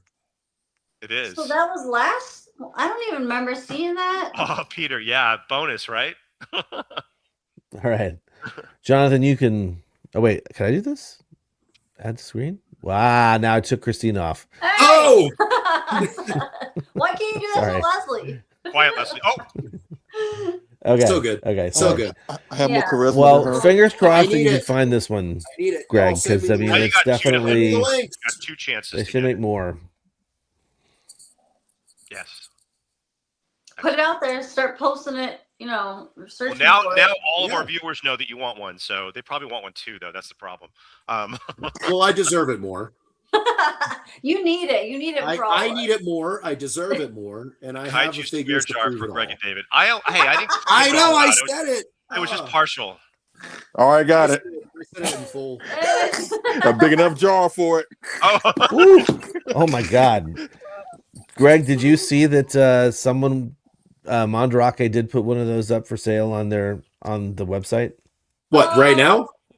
It's gone. It's already been Oh no! sold. You don't want to know how much it sold for. I do want to know. Oh, Give me the no. idea. Tell me yeah, right now. we do. 85,000 yen Oh, you. How Ooh, much I almost with said that. tax, Wow. 93,500. This is my Now Helmy- shipping, before this is shipping. my Helmy impersonation. Oof, bro. Oh no, man, no! Oh, How no, much was that man. Wonderfest? No. Now I'm getting a little Jamaican on it, but yeah, He does I sound love like I love doing a little Helmy impersonation. We It does understand. sound Yeah, like we that. get it. Yeah, yeah. All right. All right. I'm ready. I'm ready when it comes up. My credit's Wow. cleared. I'm ready. Where's that Dang. truck? Where's that truck, Jonathan? It needs to come right now. Oh, and that's our one, Kaiju Conundrum. There it is. Yeah, that's the truck. Yep. Oh my god. Yeah, but that's how much did you say it was on Mandrake? Like 85,000. Oh my So god. probably about like 550, probably about 556. And then they got to ship it. Yeah. Yeah, And how much was $550. at the show? All right, I'm gonna buy it right how now. much? Do you know how much was it at Wonderfest? I know, right? I don't know how much it was at Wonderfest. Unfortunately, that's a conundrum, is finding out how much these things are going to be before they list. Like the one that David was wanted, $65 at Wonderfest. yeah, the one that David wanted was Right. 9,000 yen, and I remember at the time saying like, "Wow, that's a lot of money for something that small." But yeah, I don't know how much they charge for it. Yeah, I know, man, I know. Thank you for Yeah, trying. I'm not paying that much, but wow, that's. Well, Yeah, it's hey, annoying. Next year, we all gotta go to Wonderfest, and we'll grab some. You can't afford Japan. 200,000 yen. You can't afford Japan. What are you talking about? It was not 200,000 yen. I No, gotta that's get my not bad. passport Helmy, you first. got a couple extra zeros in there. I was gonna say, wait, that was too many zeros. It was probably 20,000 yen. It's probably $200, or whatever, that 100, sounds 150 fine. bucks. Change. But Yeah, still, this seems like a lot if it's that small. It was what, 4 inches? Like Sun Gut size? Yeah, but I didn't see it in person, so Wow. Anyway, I'm only taking Greg, Helmy's word on now it. you have to keep us up to date with on your search for this. You got to keep posting. I will. I Okay, will. And please. and this is beautiful because I haven't had to search particularly hard for anything recently. So this is giving me renewed purpose in life.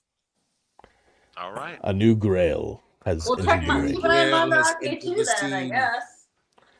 I'm Okay. right now. No, it's like I said, it's on there, but it's not available. Someone already purchased it. so- I know. I'm still gonna look. Still gonna All right, look. yeah. Anyway.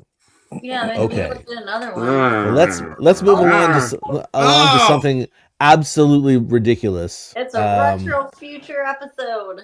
That's right. So I think My God. while I would say that Retro Future's Burning Godzilla wasn't so great, their Destroya was incredible, and what was even more incredible to me was their Shin Godzilla. The tail. This thing is huge, and it was the tail that made it even bigger.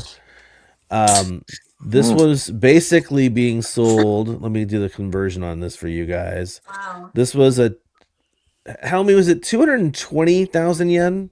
I think that's what it was. So $1,400. What?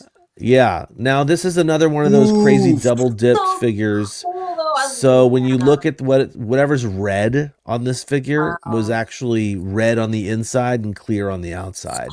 The tail is just massive. Look at It that. really was a stunning piece of vinyl, and I got a good look at it right up at the table. But everything that they sold from their high end stuff, the Destroya, the two Burning Godzillas, and the Shin Godzilla, all of those were lottery.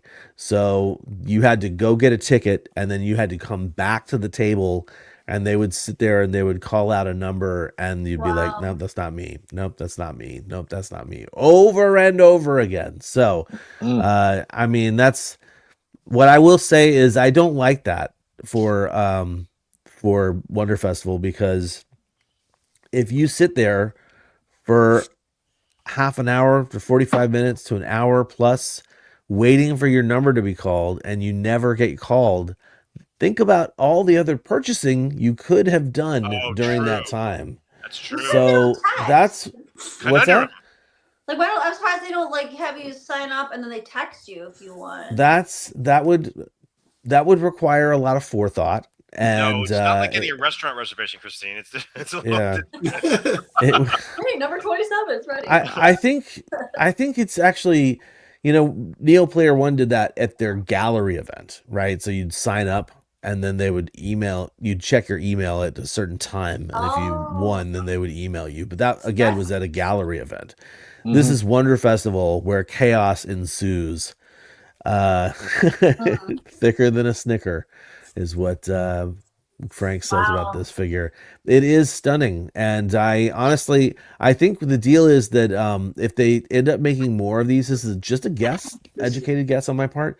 If they make more of these, it'll be a different colorway, purple, and hopefully they'll make so many of them that they can just sell them at the table, as opposed to only having 15 of them in a box and doing a lottery for it. I know, right? Anyway, so yeah, that's Retro Future Softvi, if you want to follow them on Instagram as well. And yeah, I mean, really, I would say pictures don't do this figure justice, because it was really beautiful, absolutely beautiful piece. Shelf hot. I've never seen one for vinyl. Oh, for sure. I mean, what do you think of the tail? It's massive. Jeez, you have to like crazy. make a whole shelf for that by itself. Yeah, it kind of, honestly, it kind of deserves its own spotlight, its own location spot. It really in the does. collection. And that's something we'll talk about later. Yep. I'd love to see a purple one. Yeah. I think a purple one would be awesome. I mean, I think honestly, even if you aren't interested in these super expensive figures, they did have some other cool stuff for sale at the Retro Future table. They had these Maneki Neko Godzillas. I saw that. Godzilla. I love that. They also had a Maneki Neko style that's Lucky Cat with the little holding the little piece of gold. They had a Maneki Neko. Did they have a Daruma? Someone else had a Daruma. Someone had a Daruma. There's a Daruma, but I was going to say they had a Maneki Neko Garamon or Pigmon as well, which was also really cute. Perfect. There you go. Nice. Oh, there you go. But yeah, so what we've done here is we just highlighted one item each. I actually was blown away by this year's Wonder Festival. And to be perfectly honest, I thought going into it, I was going to be like, yeah, I'm not going to want a bunch of stuff. And thankfully, I didn't get a bunch of stuff for myself. I just got a few things. But like, I also wasn't trying to buy a bunch of stuff. And my buddy Frank walked out of there with bags and bags and bags of figures. My man. And honestly, Helmy's score is pretty good too. We could go through that if we wanted to, but we're going to just go ahead and move along to our intermission. I did want to give, thank you very much, Jonathan. I did want to give a quick shout out to Kaiju Smuggler, who we talked about recently. They have 2 Godzilla figures up for pre-order, or one of them is, I think, is already, the pre-order window is closed, but the Mothra versus Godzilla set is available at the Hakuba Gallery. And while I was at the show, I actually met up with the guy who runs Kaiju Smuggler, super nice dude. And these are the items that they had for sale at the Hakuba Gallery booth. So a Miklas and a Ultraman and a Balton and a Kanegon there. And they were fantastic. And anyway, the owner of the company is super, super cool, very nice. Showed me some cool rejected stuff, and I understand why they got rejected by Toho, but we look forward to seeing more Kaiju Smuggler stuff come out in the future. Wonderful. Nice. Now, very cool. Let's move along. We got a 2-minute intermission. We're going to come back and dive right into the conundrum.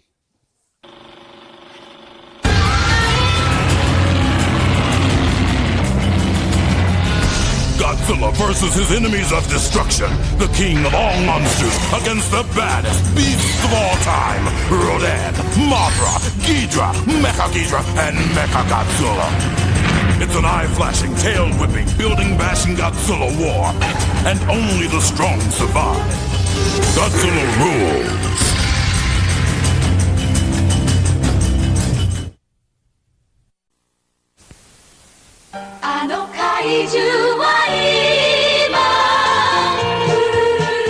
スターと呼ばれた青春だった。力の限りの青春だった。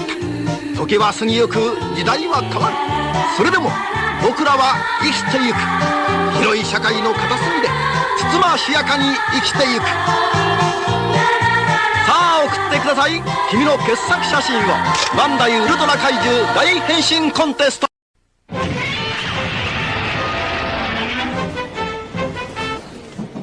近頃主人の帰りがなんだか早いんです。あ、小島さん、番組録画して自分だけのカラオケテープ作ったりして。日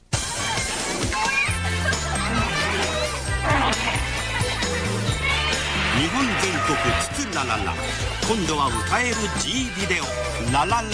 新登場。すごい簡単、気持ちいい。ヒタチ。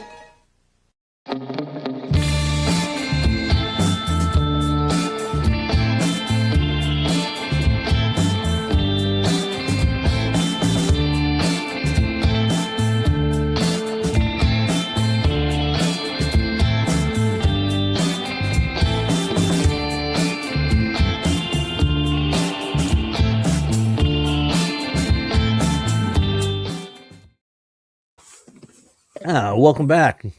Bye, Greg. Oh, okay. Hey, it's cool. Whatever, man. Just do some little switcheroo here. Aliens. There's Greg's butt. Anyway, 2 minutes are over, Greg. 2 minutes are over. Okay. Anyway, situated there. He's getting set up. He's getting set up. We're all good. It's time to get into our main topic of discussion for this particular episode. This is volume 4, technically, of our kaiju or collector conundrums. I guess I would say this is one of David's brainchilds. He came up with this concept last year, and we did 3 questions sort of in a row, consecutive episodes where we tackled these sort of how do you do this, how do you do that kind of things. And so we have a total of 5-ish questions that we're sort of going to pose to each other. And it's not about specifically Wonder Festival, but it's about getting these event exclusive figures, especially if you can't go to the event. So how do we as collectors find out about them, acquire them, etc.? So how do we want to do this? David, do you want to sort of run the show? Do you want me to sort of like broach the questions to the... Yeah, why don't you just read them? It just makes sense that you can read all the questions, and then we'll just go down the line. Okay.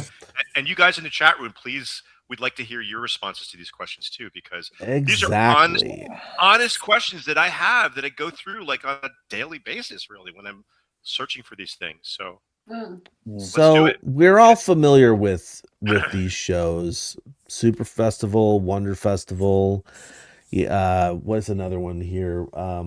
G-Fest, I guess. Trying to think.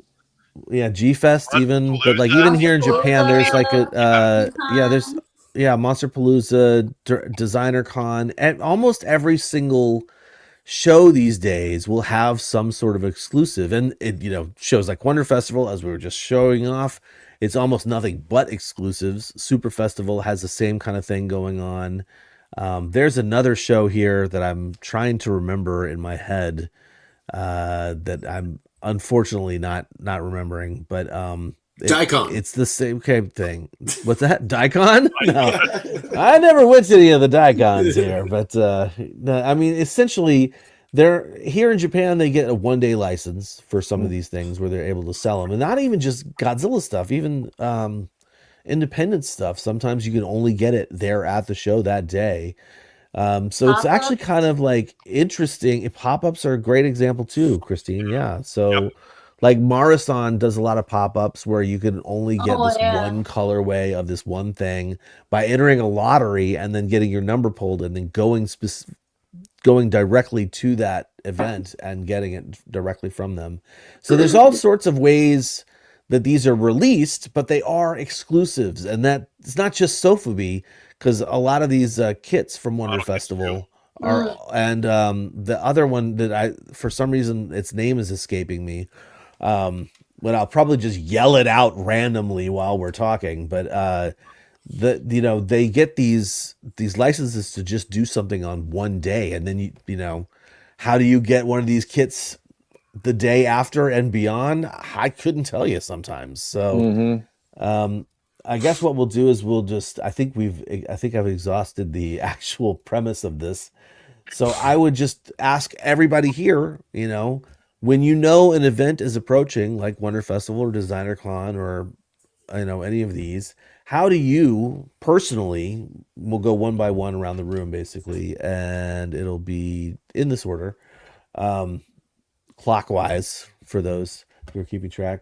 How do you keep an eye out for the impending exclusives, Leslie? Oh, I normally just stay on Facebook because I'm not on Instagram. I'm not on any. Right. I'm not on Twitter. I'm not any on these social media sites that the young kids are on. Because I heard stories about Twitter being a cesspool, but and considering what I do for a living, I don't have time to be on multiple social media sites. Basically, just Facebook and YouTube's the only thing that I really pay attention to. Are there any YouTubers that talk about upcoming kits and stuff like that you know? Yeah, I mean, just a few. There's some. Just a few, but normally I get my information through either our collecting group or through Kaiju Battle. Yeah, Kaiju Battle. Or again, Yeah, or like when you go to these shows, like when people start posting pictures, I get my information through there, and that's when I figure out what I want. And that's the thing, I don't really go after a lot of Waterfest exclusives or anything, or at least show exclusives. The stuff that there appear on these shows are mostly like X Plus and model kits that are coming down the line. So I'm gonna get them anyway. So I really don't have that problem of getting that Wonderfest exclusive. So I'm kind of like Hobby Round. Thank you, Frank. That's the one. So I'm like an exception to that rule, but that's it for me. Yeah, actually, so as Frank just alluded to, X, aka what Twitter is now, for some reason the Japanese love using that, and that is I swear I see the most amount of kits, honestly, is on but consider what happened this past weekend. But didn't somebody try to bootleg something, to try to scan something? I saw that. Yes, there's a guy who has sort of a Noriyoshi Orai destroyer, like from the poster where he'd sort of crouched down and the wings are up, and he caught somebody using a 3D scanner. So yeah, I mean, that's honestly, it's NG. Definitely NG. I would say, to be honest, like that's pretty low, especially because these guys.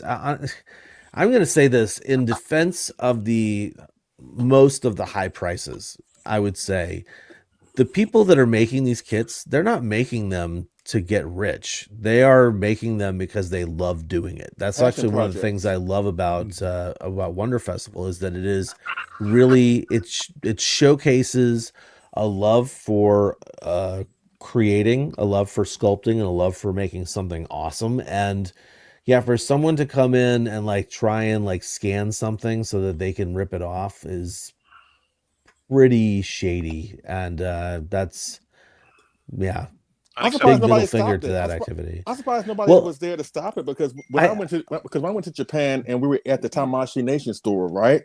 And they had that video screens where they were having those commercials where they were showcasing all the products that they have and upcoming stuff. And I remember I was taking my phone and I would just recording stuff, and I wasn't going to like upload it anywhere, but I remember when I started recording, one of the workers came up to me and said, "No, you can't do that." And I was like, and I was like, I'm sorry. I didn't know. I'm surprised nobody was there at Wonderfest to see that guy and stop saying, "Hey, you can't be doing that." Yeah. I think one you did of the things I would say is that if you think about this, it's very similar to G-Fest, where sometimes you have a table and the person who's selling the stuff is the only person at the table, and they could be talking to somebody over on this side, and some jackass could be on the other side doing the 3D scanning. There's not people walking around policing it. What was that, Christine? Sorry, I think I'm lagging a little bit. Like, they wouldn't know that somebody's scanning it unless you're on the other side of their phone and can see that they're. Because a lot of people take pictures there, right? So you don't know, are they taking a picture? It's true. It's hard to tell what they're doing, actually. Like, how do you know they're scanning too? Yeah, but that behavior can lead to this. Like, it may, where, I don't want to see that happen. Because I have like one of these guys, right? This is not a 3D scanner. This is just a DJI Pocket Cam. It's got like a little gimbal on it. But like, if you didn't know what it was, it could easily be a 3D scanner. And I remember one guy at one of the shows had like he had a Hedera, but it was sort of like the production concept art of Hedera from the 70s. And like, it was a really great kit, like a beautifully sculpted piece. And after I was like moving around it with my camera, and he was like, that's enough.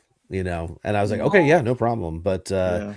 that was a couple of years ago. I think now the problem with, you know, people having abilities and capabilities to do things on the sly is unfortunately, like Frank said, like maybe it might actually end up being a situation where they say no phones. Wouldn't that suck? And some of them do say like don't take photos of this or that. But you know, it's kind of on the honor system unless someone catches you. Yeah. Yeah, but that's it. That's all I want to say for that segment. I'm good. So, David. So before I talk about how I find out about these things, I'm going to kind of piggyback on what you guys were talking about. Not only the people who are trying to do the bootlegs, the people who go there just to buy stuff to resell it. That's a really another thing that kind of spoils it for the rest of us, because I can honestly say the majority of people that I know in this collecting world do not buy things to resell it. We buy it because we love it. It's like all of us here, and I dare say everybody in the chat, we don't do it to make money on it either. We do it because we want to have it for our collections. And, you know, like for me, like the only time I'll sell something is what Kyle alluded to before. You get it, you don't like it. It's not what you expected. Or you have doubles of it or something like that. So I definitely wanted to mention that that sucks for us too, when people from our country and other countries, not necessarily from Japan, buy stuff, buy it all out before the collectors who want it for their own personal collections, and then just to resell it. That's why you see it on Mandarake the next day or other places. So that really stinks, and I don't like that at all. Maybe that's one of the reasons that the lotteries are. So it's maybe some people will have more of a chance to get it than just like one them all. So again, I don't like that. So yeah, I actually do think that while I don't like lotteries, they definitely, especially with Wonder Festival, they make it a little bit more, just the tiniest bit more accessible. If you don't get in like at the, like when the doors open, if you're in line for 4 hours in the snow outside, you know, by the time you get in, you might be able to get the Shin Godzilla. And you have just as much chance of getting it as someone who maybe wants to buy 4 of them and just put them on Mandarake or Hobby Japan the next day. So so let's get back to what Kyle's question was.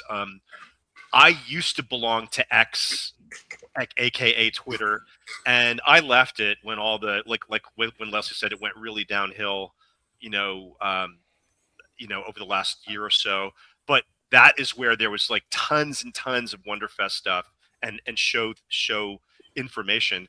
Instagram is pretty good. Usually what happens around a week or two before the event, you'll start seeing the toy companies that we follow start showing previews of what they're going to have.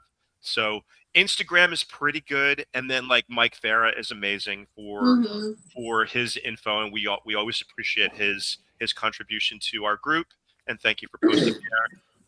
But mostly for me nowadays, it's Instagram or Kyle or Frank or people who are actually in Japan. They can give us a little bit of a heads up about, hey, this is coming, or because they get a little bit more inside information. So, yep, kaijubattle.net. Thanks, Jonathan. If you're not familiar with them, he posts in our group all the time, and it's a great resource to find out what's coming and accessible and inaccessible stuff. So it's great. But yeah, I would say for me, it's basically either Mike Farah, Kaiju Battle, Instagram, or Kyle and Frank and people who live in Japan. So that's basically how I personally get my information. And I'm going to throw a little a little extra in there. I get really mixed emotions when Wonderfest comes around, because I get really excited and then I get really bummed at the same time, and they kind of cancel themselves out because it's like, oh man, I don't think I'm ever going to get that, or oh man, that's awesome, there's 15 of them in their lottery and this and that. So I get really weird, strange emotions. I don't know if any of you guys feel that too. I don't get like, overexcited because it's something that I know I can't afford, I can't fit in my collection, or I can't get if I had the money in the space. So mixed emotions. Instagram, our group, Kyle and Frank, that's it, and Kaiju Battle. So Christine, how about you? Me mostly is Instagram. Or because I follow like a ton of toy makers. Yeah, so like you said, like following up to the event, they'll start posting like every couple of days, hey, this is what we're gonna have. And so that's a great resource. But I'm also in some chats. Like there's some kaiju collector Facebook pages. They're all about, just like I'm big into Safubi, so I'm in some Safubi groups. And I don't have Twitter. But we'll have like a chat going of, oh, hey, this is coming out. Oh, I just saw this over here. I just saw this on X. I saw this on whatever website. But mine's mostly Instagram. And I did want to say, when you're talking about the resellers, yeah, it stinks because like we need them because like I can't I'm not going to Japan to get this stuff, right? So I can only get it through a third party. So either I'll have one of my friends get it, or I have to go to Yahoo Japan Auctions. I suppose it's a necessary evil, is what you're saying, right? Yes, but the thing is, I don't like the greedy ones. Like, case in point, the 67. If it's 200,000 yen, why are you selling it for 850? That's a little. Because I'll buy it. Because I'll buy it. Yeah, I don't mind. I think, but that's the reason is because these days Sofubi right now is really, really hot, and like people will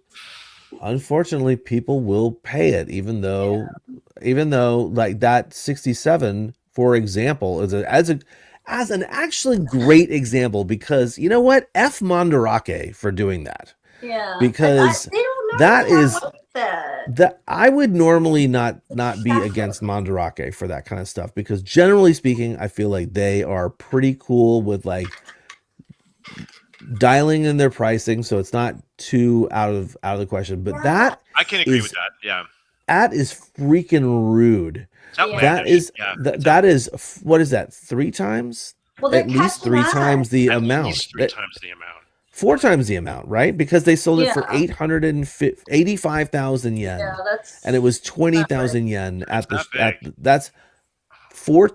That's ridiculous, and they should be banned from that. If I'm paying that much, I should at least get 8 inches or more. Oh, that's what she said. I wasn't gonna say anything.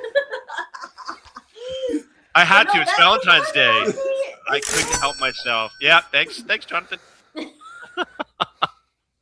But yeah, no, that's like I don't like. I understand doubling. Okay, I know that you gotta wait in line and all this sort of stuff, but like some of it is way over excessive, and I don't want to say it's greedy because I've never been through the Wonderfest experience. But like stores like Mandarake or like other scalpers, they have multiple people. Like you can hire third parties to go to Wonderfest to get stuff for you, and they just go out in general proxies, and like they'll get them, and through proxy you probably pay double, which I would do that, but a lot of them are just going there specifically to get stuff, and 3, 4, 5 times the amount of what it is, and I'm like, I don't know, like me personally, I couldn't do that, like. I don't know, but I guess now it's kind of sad because I feel like it's turning into a money game for a lot of the Wonderfest stuff. So, but Christine, once in a blue moon, like Greg, there's something that like if it's your thing, like you want this figure, you're gonna have to like leave the collecting club if you don't acquire this figure. Sometimes you just have to bite the bullet and pay that. I know, I get that, and I hate it too. I hate that, but it's just like it's definitely a double-edged sword. It's like we do need them, but we don't need them to be super, super greedy. So sounds like a conundrum. I think it is. We need you guys. I think we need to have a little time for conundrum, ding ding ding, or something. Don't be greedy. Don't be greedy. Good toy karma. We want to give you extra money back to you. Good toy karma. Yeah. All right. I guess Leslie's steak is ready. Oh no! He's out. His tomahawk steak is ready. Okay, he's out. Oh no, he's back. He's back. He's gonna show us his steak. Eating the steak on the show. Look at this. That'd be amazing. He's eating the steak on stage. Where's the steak? We thought your tomahawk was ready. Oh no, I had I don't know what happened. I think I lost signal for a little bit. Okay. Oh yeah, I got 15 more minutes, but we're good. We're good. Okay. Yeah, okay. All right, but anyway, I got off topic a little bit, but yeah, Instagram or the Facebook groups, Kaiju Battle, obviously, Yep. they always are on top of stuff. So those are my go-tos. All right, Greg, what you got? Okay. All Tell right. us your secrets. Well, by this point, I'm at the end of the clock, and so I think you guys have kind of hit on all the major points. I'm a lot like Leslie. I'm like kind of a Luddite with social media. I only do Facebook. And I mean, I should probably do Instagram for the Safubi stuff. I really probably should, but Instagram's I hate not bad. social media. Instagram is not bad. But I hate social media. So that's I a do. topic for another day.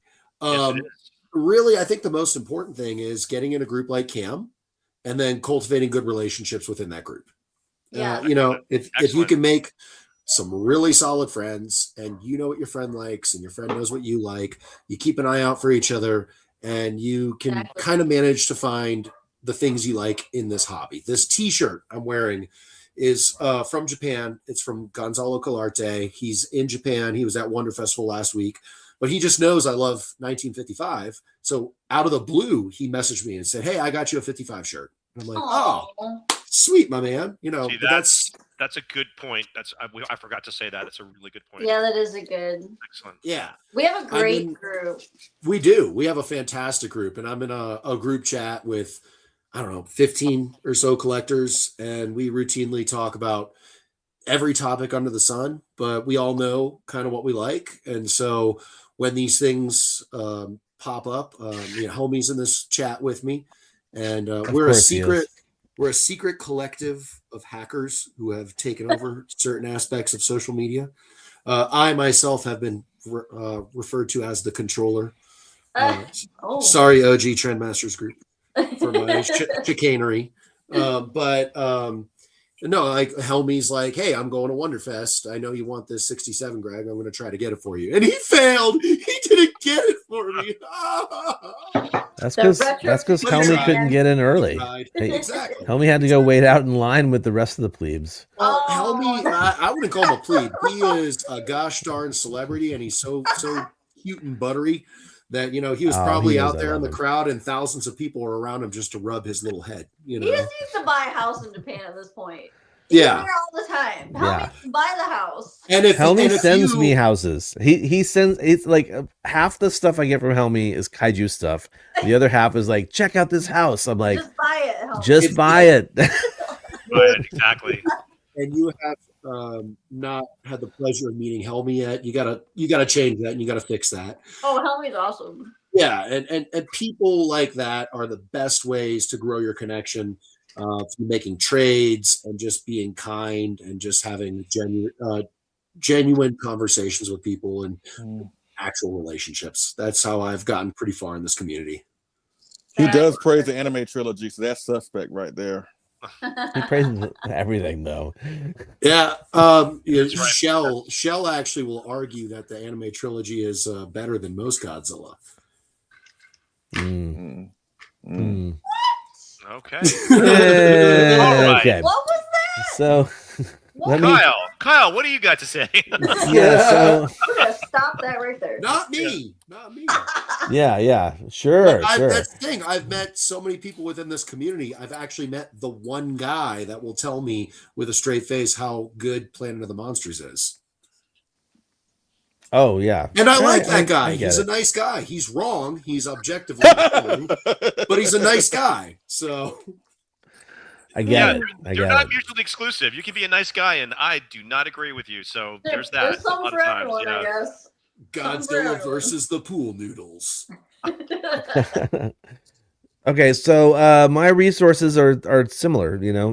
X, like as I've chimed in before, that's the place where people primarily post their model kits, and Instagram and X for Sofubi stuff, specifically for Wonder Festival, specifically for Hobby Round. And actually the thing that we didn't talk about is not just of being on there. Christine talked about following creators. And that's definitely a way to do that. But the secret that I would give, the secret sauce, is to use a hashtag and search for the name of this fest, right? So this is what you would type in for Wonder Festival. Or what I do a little bit more often, because this one is way easier, is to just do Wonder WF, right? And you can even get even more specific by doing WF 2026 W, which stands for winter, and then S would be summer, and people do use that. So you don't have to search it as a hashtag, because a lot of people not everybody uses that as a hashtag, and hashtags are really weird now on Instagram for some stupid reason. But so I would just say, like, see, I'm old. What's that? I said hashtags got weird. See, I'm old. I don't even They limited it. Yeah. They limited it. Yep. Anyway, regardless, that's my secret for searching on both X and on Instagram. I would say that this year specifically, way more people started posting on Instagram than in previous years. So I agree with that. As Christine mentioned, leading up to the show, even the day before, the morning of, you're still seeing things come in. You're like, I did not know that was going to be there. So, like, I remember Helmy messaging me saying, like, how scared he was about how much money he was going to spend at the show. And who has conversations like that, though? Helmy. And not a dime spent on me. How rude. I know. Yeah, how rude. We got to fix that, Greg. Yeah. People battle plan while in line because they drop. Yeah, that's true. Yeah. We were talking about it before. Like, I went to Sun Guts. Frank was in line ahead of me, and they only let you buy 5 things in total. And he had like 7 that he wanted, so he was able to get his 5. And then he came over to me. He's like, "Hey man, how many things are you gonna get?" Wait. Hey man, how many things you gonna get? And was he scratching? yeah. And so I picked up the other 2 figures he couldn't grab, so because I only had 3 in my wish list. So it's dividing and conquering is a great way to do it, and I will end the answers on that right now. But we will move along to David's question, which was one of David's questions, how does everyone feel when Wonder Festival and other exclusive shows, I will say, rolls around and you see all these amazing model kits and figures that are nearly impossible to get unless we intend on paying through the nose in the aftermarket? Leslie. Leslie, specifically about model kits, like, how do you? I put the model kits in there for Leslie to answer this one. When you see something at Wonder Festival that I can't get you, or that you can't get directly from the event, what kind of upcharge are you usually looking at when you try and grab one of these things? It just depends. It just depends on what it is. Like, I guess the most recent example of that was last year when the Black Dragon Megaguirus appeared at Winter Wonderfest. And again, I did not know how I was going to get it, even when you try to plan stuff, sometimes things just don't go your way. I know for a fact that kit is not only delicate, it's big, it's very super detailed. So it comes in 2 huge boxes. Yes, it comes in two huge boxes. So you got that to deal with, and it can be frustrating, but I do my best to try, despite my crude nature sometimes, ladies and gentlemen, I do try to put good toy karma out there. Meaning, if there's somebody that wants something and I know where they can find it, I'll direct that person to wherever they can find that thing. Or if somebody asks me for advice, or they ask me a question, even if the question may be ludicrous, in my opinion, there's no such thing in our fandom. There's no such thing as like a dumb question. So I do my best to try and help as many people as I can, because I know toy karma is a thing, and if you put good toy karma out there, it will come back to you. So I think I'm good in that department. That even there are things that I want from Wonderfest I can't get at that point, I'll find a way to get it sooner or later. Mm-hmm. So I try to maintain positive. I try to be positive, and if I can't get that one thing that I am sorely after, I know at some point somebody's going to come up with something similar. So I'm going to win anyway. So that's how I deal with it. I think that's a great answer, Leslie. And it's hard to stay positive all the time because it can get really frustrating. Because we all know that we can again use the 67 as an example. It's like you have a set amount of money that you're willing to pay for something, and then it doesn't come through, and then you have to either wait or search or pay 3, 4, 5 times more for it. Do I still want it? Do I want it that bad? Is it that important to my collection? And it gets really frustrating. And again, it's like I love seeing this stuff, but I love not being able to like get my hands on it. And it's not like I want everything either. It's like 1 or 2 things. And I think I have to sort of like adopt Leslie's attitude. And I'm the same way. I will go out of my way. If I see something that one of you guys wants, I will absolutely stop what I'm doing and let you know, hey, I found this on whatever. You might want to keep a heads up for this. And I know it comes back to me tenfold. I know that. And I've been very lucky over the years. I've got things in my collection that people would die for, and we all do. And and Leslie did say something else. Patience. It may come around again. We may see it show up at G-Fest. We may see it show up at Monster Palooza. But the initial emotion that I get 2 weeks before Wonderfest is, oh, beep, here we go again. It's like, but I think what would satisfy me, to be perfectly honest with you, if I could just get my ass to go to one of them in summer or winter. Because I love just being there taking photos of it too. That to me, it's almost like owning it. You get a photo of this piece and you see it in person.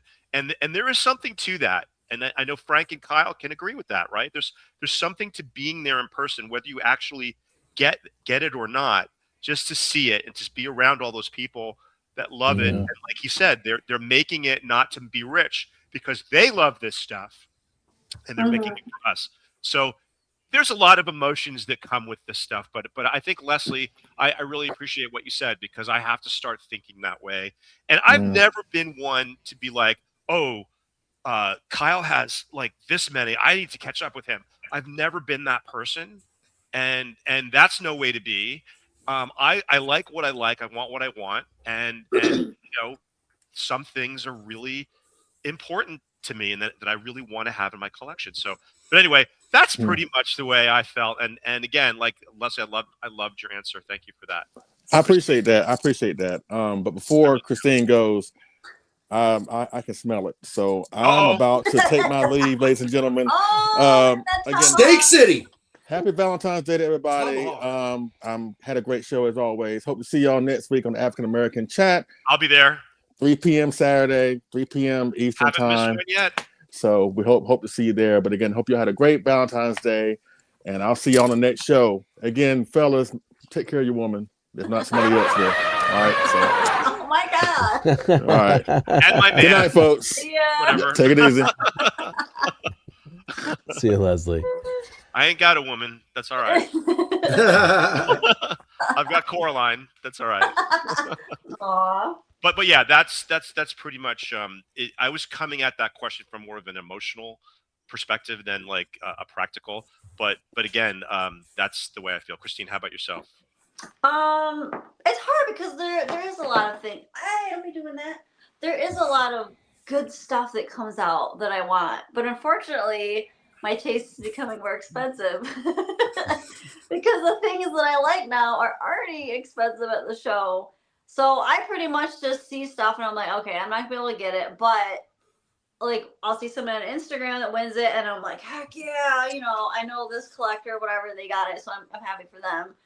But I will say there's things that I'll spend like double, maybe a little over double, depending on how much I want it. So like if it's listed, if I find something on Bai Mandarake that's like, okay, it was 200 at the show, it was 400, 450, okay, 500 maybe. It depends on how much I want it. But I know that, and this has only bit me in the butt once. Most of the time, there's gonna be another colorway next time. Mm-hmm. The only thing that makes me paranoid now is because there's been some things that I bought that I don't know if it's gonna come out again. And the reason is that stupid knots. I didn't buy it, and I was like, "Oh, okay, it's gonna be on the next." No, that was one and done. That's it. an exception. That was a one and done. That's the nightmare exception. That is the That nightmare exception. Yeah. I know. That I wanted has I come know out Jonathan colorway. feels the same way. So I'm like, I'm an idiot. So like, I get paranoid because I'm like, if I don't buy this, like, what was it? It was the shoot. I just bought something. Oh, I can't remember. But I just bought something. And I was like paranoid. I'm like, oh my gosh, I got to get this now because they're not gonna make another one. So I overpaid for it, and then of course another colorway comes out. So I was like, oh, well that's okay because I have one, so I'm happy with that. But yeah, that's what makes me paranoid. It's like you don't know. Like I thought for sure, well, there's gonna be a blue knots coming out, and I want the blue one, but no, never again. Well, not yet.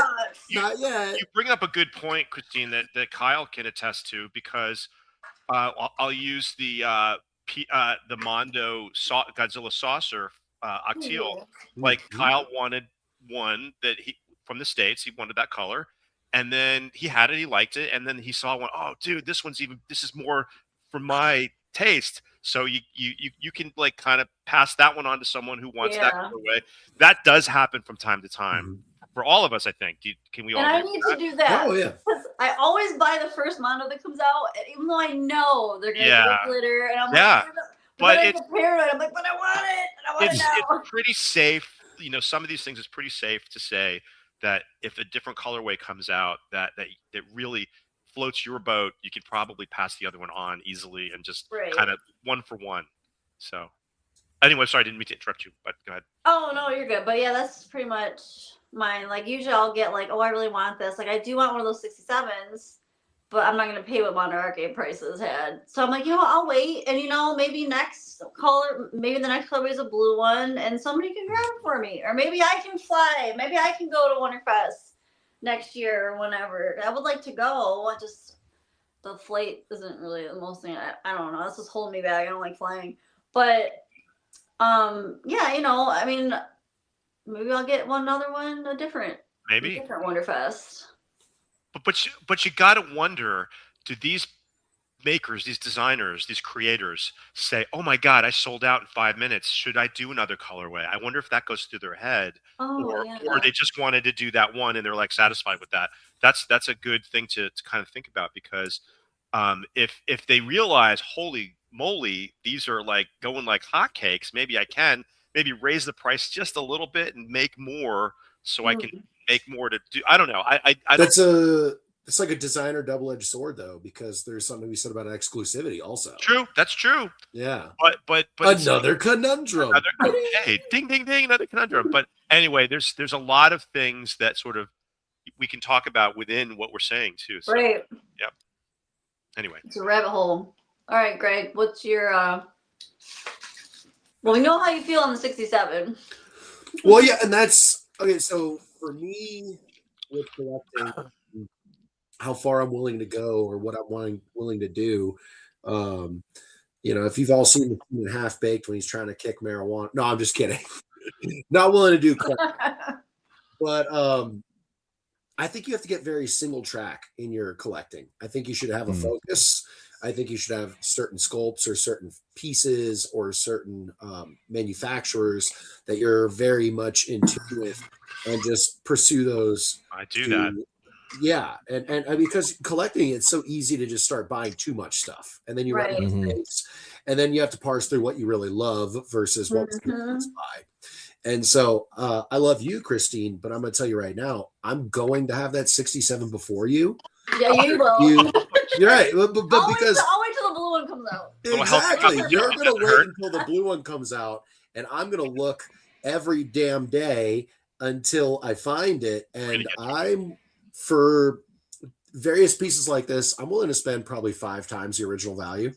But I'm only gonna do that for a handful of pieces. It's a very small amount of pieces. And when I saw that 67, I said, I will pay any amount of money to have that in my collection. And, when like the Pilot A67, I probably paid 10 times the original amount for that. That is easily the most money I've ever spent on a figure, but I got it. So, yeah. And Greg, can I interject for a second? I actually picked up the Pilot Ace on my very first trip to Japan. The first time I was in Mandarake for $150 or less. I know. 2006. I picked it up at the Broadway Nakino Mandarake, and it was like right there in the window. And I'm like, multiplier. Yes, please. So I'm not to rub it in, just to say I was lucky, and it was way back then, 2006. That's a long time ago. Yeah. But I mean, I'm getting to a point with my collection, both in terms of space and in terms of what I really want, that if it's not something cheap like a Sun Guts, it's something very, very desirable, and I know I'm going to spend money on it. If I can happen to get it at cost, that's fantastic. Half of my Pilot Aces came from a personal relationship with Dr. Tim Snyder. He's such a cool guy. Oh, he's great. So again, cultivating those relationships really is key. Because even though they might not be able to help you with the price, they can make you aware, like Kyle did just a moment ago, that one sold a Mandarake. I was not aware of that. So now I'm going to be looking at Mandarake more for that permafrost grocer. But it's just having those people that say, hey, look over here, look over here, look over here. And then being ready to buy it when it's there. That's that helps too, Greg. Because I've gotten some pieces like this. If you're looking for something, post it in your stories on Instagram, and because there is a third party that I've used. Oh my gosh, who is it? RX00. It's RX something else. But I've gotten things through that. I mean, I gotta pay. That's who released this. Okay. The GMK. Oh. Okay. Yeah. Oh, They're actually a great resource just in general, like getting information, because they repost a lot of stuff that only goes on Twitter, but they post it on Instagram. Well, RX001 or something. You put it because like I've gotten stuff like that. Like, hey, I'm looking for this. Put it in the groups, on my stories, because there's a lot of overseas people. Here's a Greg Benton strategy, and everybody can take it. You go ahead and take it right now because it works. But here's a Greg Benton strategy that I've been using for 20, 25 years. If somebody shows or posts something that they just acquired and they're very proud to have it, David can tell you this. I've done it to him. I comment and say, let me buy that. And 99% of the time, the person says, hell no. No. Hell no. Yeah. However, every now and then they actually go, make me an offer. Very true. Or I've done it too. 6 months down the road, they send you a link and say, didn't you want this? Yes. So you never know. Just ask. Just be kind and ask. Put it out there. Put it out there. Hey, I want that. Let me get it. So or there's even a way to say it, Greg. You say, hey, Greg Benton, I really want your Pilot Ace 67. If you ever decide you want to sell it to your guy. Yes. Calvin Wan is getting my Pilot Aces. Okay. Calvin, because he is I want the sweetheart of a dude. You've already promised the Ghidra to me. Well, okay, you can have that one because it has the good wings. Because that's a good wing. Yeah. And you don't need the 67. I do not Calvin need the Wan 67. gets the 67. But good point. You put it out there, and maybe like 1% of the time they'll, like you said, they'll come down the line. They'll say, or something, God forbid, came up where they need money. Yeah, I'll sell it to you, and I don't mind. When you're, I'm going to a whole other conundrum, so I'm going to stop right now. Never mind. But just throw it out. Just ask. Just say, hey, I want that too. Where'd you get it? And more often than not, people are nice and they want to help you out. So, or they know somebody that bought one. That's how I got one. Well, Kyle did it to me. He wanted the jumbo Marmot Godzilla, and I said, if I ever did it to me too, I'll sell it to you for a fair price. And I did. And if you're a stand-up guy like me, you always stay true to your word. You do it. All right, wait. Do we got time for like one quick story? Because I'm looking at something. Do we got time? Sure. All right. Hold on. Let me go grab something. I'll be right back. Quick story. Okay. Well, hey, And this is a great episode because I mean it's We all go through it. We're all in the same situation. yeah, Okay. it's hard. Local toy store in town, and I live in Colorado Springs. Local toy store got a lot of toys, and he was doing a live feed, and he had some Safubi in this lot of toys that he got. And I was not watching this live feed, but another friend of mine who collects Transformers toys was watching this, and he tags me when the guy goes, "I got this, and I don't know what this is." Oh, yeah, Nice. And so my friend tagged me. I went into the shop the next day, made a little trade. I contacted some people in the groups. This is a vintage Bullmark 67 Ultraman. No way. It's vintage? I took this to bin at G-Fest this year. Oh, no Nice. way. Awesome. You just made it like an incredible collectible that you didn't even know you wanted, right? Dang. Dude. Yep. Dude, that's... And that was from a guy just tagging me saying, "Hey, this guy said the S word, Safubi. You might be interested." Wow. Yeah, you were. Dude, that's Awesome. great. That's a great Yeah. story. It's my only vintage piece too. But relationships, that's the key to the conundrum. Relationships. Mm-hmm. Yeah. That's why we do what we do. That's why we do what we do. That's why we have a group. One of the Had reasons. a pretty cool show. Yep. Had a pretty cool show. Kyle! I would say for me, like just getting sort of back to the meat of that question, it's like this year, this show specifically, I actually was a little low on cash. Not for any great reason, but just I was like, yeah, you know what? This is kind of good that I don't have a lot of extra cash right now because I don't need to go spend a ton of extra money. Like I had enough to grab something for somebody else here and there, but like, yeah, just like the idea of going to spend like even the idea of entering a lottery for a $2,000 Shin Godzilla figure was not on the table for me. So I think for me, because of limited space and limited funds, I took that as sort of like a blessing for Wonder Festival, and it really made me do something that Greg talked about earlier, which is sort of like stick to my lane, which is like I'm gonna collect these types of things only. So really what I bought at Wonder Festival this time was Sun Guts. I got one other thing, which is this little teeny tiny like glow in the dark Ultraman flying guy. But like that was my Wonder Festival purchasing, was basically just the Sun Guts stuff. I got like the Baragon, I got the Minya set, and I got an Oni figure from my Yokai collection. But so like you got the I just had Rodans like show it. Yeah, well, I don't have the my Rodan's like I have the one of the first releases where he's like red with black spray. Yeah, yep.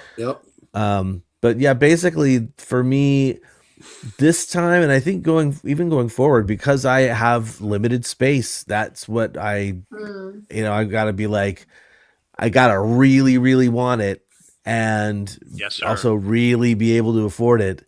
Yeah, and really be able to fit it into my collection. There is actually the big bad guy I showed off at the beginning. That was sort of like when I entered to win the what's that? The big monster thing. The big monster. That was when I entered the lottery for that. I did say like, "Oh my god, how big is that?" Because it looks huge on Instagram, and I go like, that's a future me problem, but it's a now me problem. It's a now. Yep. Excellent. The next question was, do you ever give yourself parameters when collecting? Which is, I guess, what I sort of just answered. There we go. Perfect. For example, David said, I only allow myself to collect characters from the very first Ultraman series and some from Ultra Q, and that's it.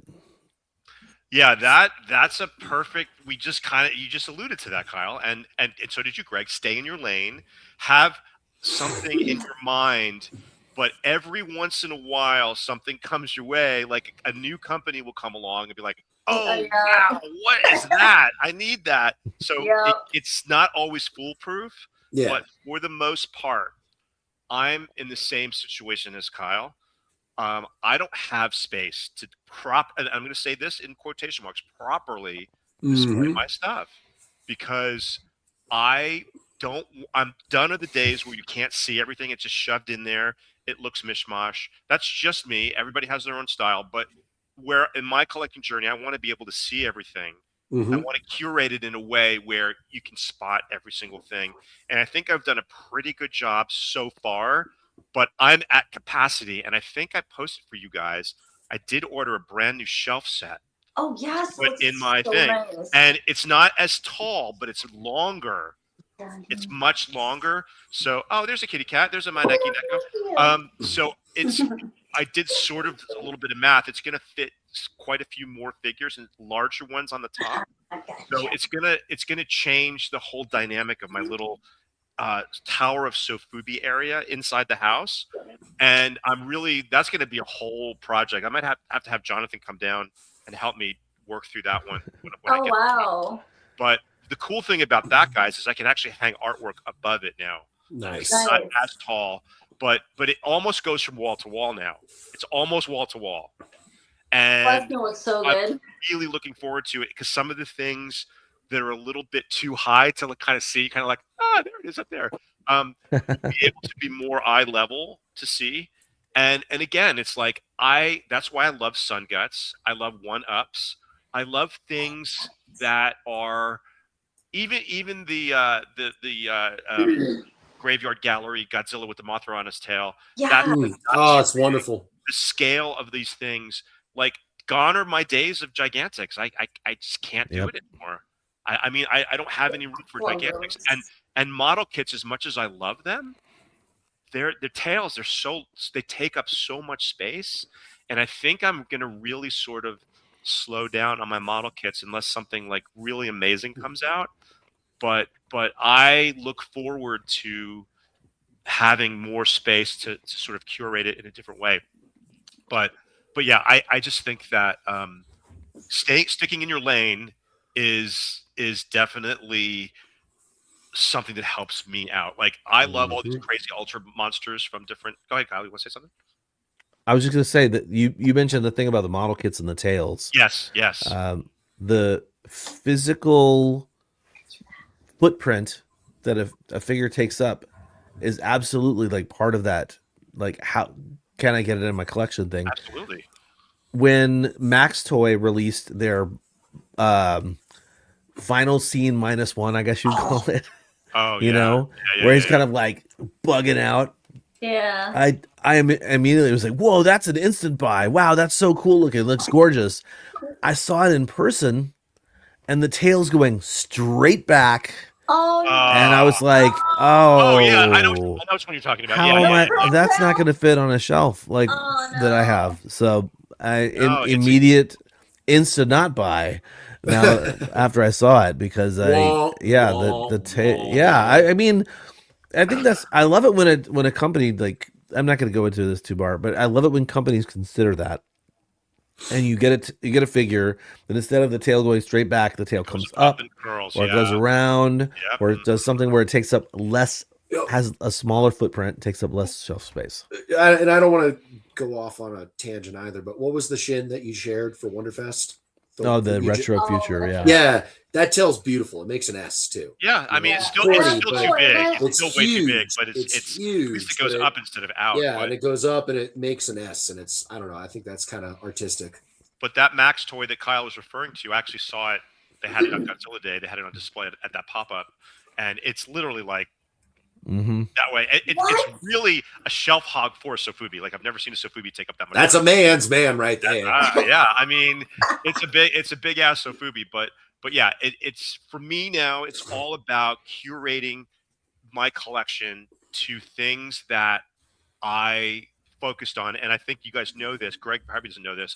I'm trying to find one representation in Sofubi of every Showa character. Yeah. And I'm pretty close to getting every single thing. There's only a few that I need. And, you know, it can only be one. It could be small. It doesn't have to be big. So, but that, and then I'm pretty satisfied. And saying all of this stuff, I have to say, for the world to know, I'm really satisfied with my collection. I love my collection. I wouldn't trade it for anything. Yeah. I'm really happy with what I've acquired so far with the help of friends. Would you trade it for Keith? Most days, yes. Well, it's Valentine's Day, so I'm going to say I would not. I mean, sorry, I would. So you can say you've already got Keith. And you got Keith at home. Thank you. He's already got the collection. I already got him. But the funny thing is, speaking of Keith, he's now starting to appreciate colorful Sofubi. Oh, so he's got his own little collection in his room. Nice. And he's got like a little, plexiglass shelf that he has, and he's got a little yokai and some stuff in there.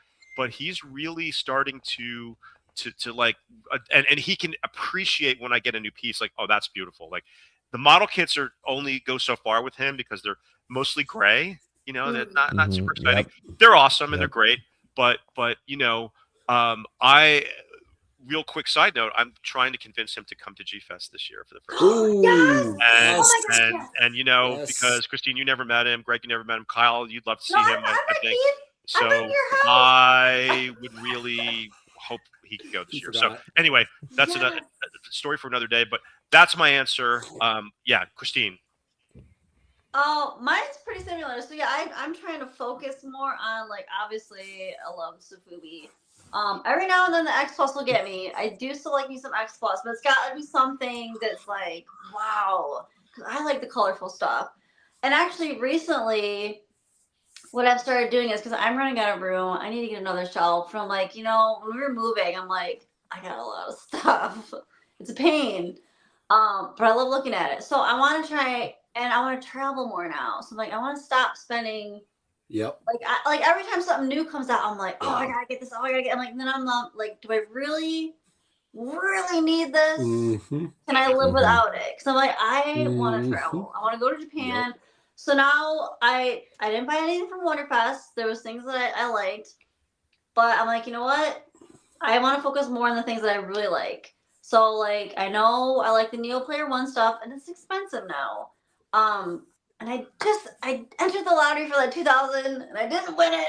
Dang it! I really wanted one, but so I'm like, you know what? I do like those, and instead of spending $600 on a bunch of stuff, I'm like, maybe I'll just wait and see what comes out next and enter again, and kind of focus more on things that really stand out to me. Which is hard because I do like a lot of things. So I'm like, do I absolutely need it? Can I live without this? And I don't want like a ton of stuff because when I think about packing and moving, and I'm like, yeah, oh yeah, tell me about it. Move across country. Gosh, yeah. And, it's definitely a challenge if you're someone like I'm really not sure what Greg's deal is. I know Christine, you're almost exclusively Sofubi. Yeah. With some X Plus thrown in. Kyle and I like everything. We got posters, we got vintage, we got. Right. I mean, oh my god. Yeah, actually, Kyle doesn't have that much vintage, but posters, media, Sofubi, Bandai, model kits, X Plus. Oh my god. Greg, I know you're mostly Sofubi, correct? If I'm mostly Sofubi, but media and posters. Media and posters. Also, so the people who are uber focused, like James Hartman, he's just like. Although James never watches, but he should watch because I'm talking about him now. He's shady. He got 3 frog trees. I know. We didn't even know it, and he's still buying stuff on the sly. But it's called the rusty trombone frog tree method. Yes, it is. James he's uber focused now. His collection is one thing, and he's able to spend more money on it because he's not sidetracked by all the other stuff. So what you said is totally true, And again, like I have to decide. I think my model kit days are sort of like really waning, and I'm gonna concentrate more on Sofubi, I think. Yeah, and it's just fun. Like I like looking at, and I'm trying to be more specific now on the colorways I want, because I really love, like, I have a whole shelf. I don't know if you can see it. I'm kind of like the blue and the crystal. Like I love. Cool. I've always it's loved really that cool stuff. So I'm like, maybe I can focus more on. I like the clear. I like the translucent. Like the colorful, the crystal kind of version. So I'm like, maybe I'll just kind of stick to those. I'll wait around. Should get the Vinyl Paradise crystal blue figures. Oh, yes. And like my problem, I think I said earlier with the Mondo, every time Mondo comes out with something, I always want, like, I can't wait. Like, I'm like, I need it right now. And then they come out with a colorway later, and I'm like, dang, I should have waited. So I'm gonna try really hard. I say that every time they drop something. To focus, because I really want the glitter Son of Godzilla or Godzilla's Revenge set. But I got the first release because I'm like, oh, it's just so good. And then they did the glitter one, and I was like, gosh, why didn't I listen to myself? So I'm gonna be really good. I'm gonna hold out and wait. But that's why I love Mono, because they put out so many colorways. Mm-hmm. Like, there's always, and they're a lot easier to get now. So it's like, at least, and I know I like those. I know which ones I like the Crystal Space Godzilla. They need to do more like that kind of, like, I am about that. Peter's still in there. Peter, you listening? Oh yeah, Peter. Yeah, the Crystal yes, please. More of those. We're a fan.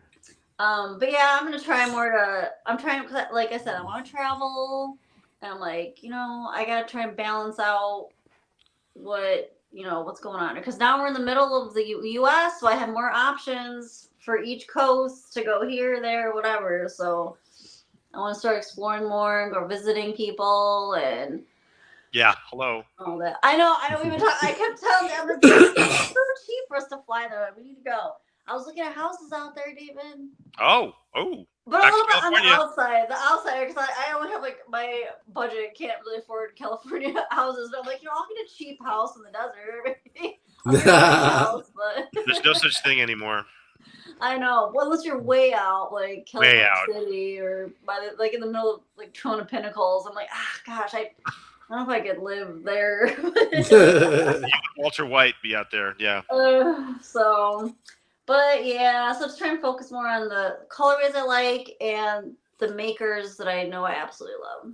But then, like I said, new ones are always coming out, so there's always a new. Like, I want more tags too. I'm gonna try to save up so I can enter for the next tag, because that 84, man, oh my god. Oh, Tigs! I thought she said pigs. I was like, what do they do down there in Texas? Like, I want an 84 TIG, and my god, that 84 TIG, that's figure of the year last year. I don't care what anybody says. And I didn't enter because I didn't have, I'm like, if I stop spending money on everything else and only buy a few things a year. Jonathan has one. I saw. I'm so glad he got one. Oh, they're beautiful. So yeah, I'm quiet. Focus, so thanks. Focus, girl. I'm focusing. How about you, Greg? Well, I think that's a perfect way to segue, is that 84 TIG. Thank you for bringing that up, Christine. I would have forgotten about that. That TIG toy Sofubi is some of the best Sofubi I've ever seen. Mm-hmm. Just hands down. Always. And that TIG toy 84, I would kill for it. But here's the thing. When earlier, I wasn't trying to be rude, but when I said to Christine, I'm going to get that thing before you, it's because I have the money and the patience to get the 67. However, if I bought a TIG, if I bought a TIG right now, there goes the money for the 67. Oh, right. So it's about focus. Prioritizing. Do I love that TIG? Yes, I do. Do I need that TIG? No, I don't. You do, but you just need it later. You're right. If it comes up. But That's his point like, is that you tell yourself, no, I don't need that, because this money is for this. Thing I really do need. Designated for a specific item. Yeah. So like doesn't always work out that way, though. If I spent $1,500 tomorrow and it didn't have a logical reason, my wife would be mad at me. If I spent $1,500 tomorrow and she said, "Why'd you spend $1,500?" and I said, "The Toygraph Matango came up," she'd go, "Oh, okay." Because she knows I've been waiting for that. Right. I've been waiting for that for years. And there's money earmarked for that. And if I told her I bought some TIG, she'd be like, What are you talking about? Where'd this $800 TIG come from? What do you spend that money for? Focus. And she'd be right. She would be correct. So it's all about that focus. And with that focus, keeping your collection curatable. Because when you do focus, you really can curate your collection much better and make it much more displayable, not only for yourself, but for guests to your home. And then you can actually explain this hobby to them and you don't look like some weird hoarder, So like the Pilot Aces. If I could sell all of my Sofubi, I'm gonna keep all the Pilot Aces. I'm gonna keep all of those. And that's a perfectly curated look at Showa Sofubi right there. It's a snapshot. It's perfect. Right. So it's like getting really focused on those pieces that are absolute must have in your collection, and having the finances available to get them when they do become available, because they're only going to become available every so often. Right. And when they do become available, and we've all fallen victim to this. We go, I could buy it, but that's a little much. And then you don't pull the trigger, and then you don't see it again ever. Ever. Oh, yes. And you're like, no. And you always know. I had that. Anybody, I think. Yep. My last two moment. GMK figures. Yep. Oh gosh. Yeah. So it's like you have to be ready to spend that money, even if it's a scalper price. Like you said, designate the money for something that you're looking for, so that way, and let the world know, let your household know that this is what I'm spending this money on, and don't be surprised if this happens. But you said something really, really important that I keyed in on. You said, I don't want to look like a hoarder. So if you curate your collection beautifully, you'll never look like a hoarder. Correct. Never. Correct. And your collection is artful. Your collection is worthy of display. Kyle's collection in person. It's stunning. Yeah. I haven't seen Christine's in person, but it looks beautiful from what I can see.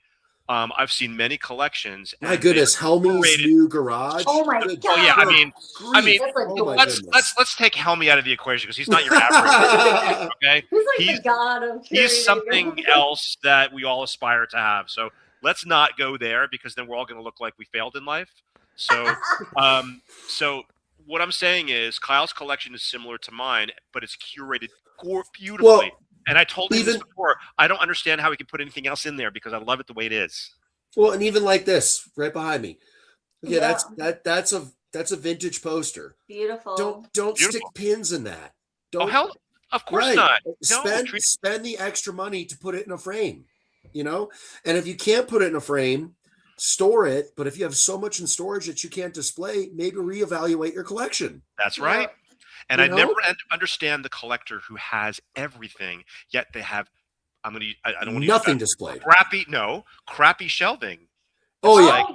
The shelving is stuff like and it's not like they don't have the money to do it, because their collection is like beautiful. It's like, I don't have the money for it. $3,000 Prime 1 statue, but you have it on cinder blocks and plywood. Or having a surf and turf on a paper plate. Yeah. Right? Exactly. That's a good analogy. Anyway, sorry, I off on a tangent as usual. But. Well, and I just saw a comment in the chat that said my collection is a mess, and we're not trying to be judgmental. We are not. Never. Mine used to be a mess. Yeah. Oh, Doc, you better get on it. Oh, Doc. Okay, Doc's a different kind of mess. Get on That's a different kind of mess. That's a different. Okay, Doc aside. But if you feel like your collection's a mess, take a look at it. What do you need? Reorganize it. That's what are you in love with? What can go? What can be traded? Curating. I rearranged mine. If I can look at a piece for more than 2 or 3 seconds and not know if I absolutely need it, it can go. It can go. I look at my Pilot Ace Rodin. There's no question that's going in a coffin with me. That's going to, I want to be cremated and then put inside. I want to be cremated with the vinyl to infect and infuse as many people as possible with headaches. So, but yeah, curate. Mm-hmm. Kyle? Yeah, I would actually follow that up with the curating, not only in terms of what you're purchasing, but like, and I want to say this to Christine, not because like I think you need to do this, but like if Christine, you are you're being judged. if you're at a point in your collection where you're like, oh no, I need to get more shelving. If that makes sense for your room, great. Get more shelving. But like as David said, like in my situation here, now Lady Kyle has said in the past she wouldn't mind it if the collection spilled out into the rest of the house. But for me, I've always kind of liked to have my space with my stuff in it, and I don't necessarily. I don't like piece here and there is fine, but I don't need to be like, this is collection room 1 and over here is collection room 2. So, wow, so what I would say Helmy. is, yeah. Well, and again, Helmy's situation is different, right? We all want to be. And I love his space, but that's for me. I like to be able to sit in one room and take it all in. So what I was going to say, in a situation where maybe you don't have room for more shelving, or maybe you like the shelving the way it is and you're just like, man, I'm getting too much stuff. There's nothing wrong with letting pieces go that you've had for a long time and selling that stuff to other people. I actually just took a bag of Sofubi pieces to Mandarake not too long ago. And what happened is I had them in a bag for months and months and months. So they were already out of my view, that's sort of like, so when I sold them, I didn't pine for them. I was like, oh no, that figure's gone. It's already gone in my view.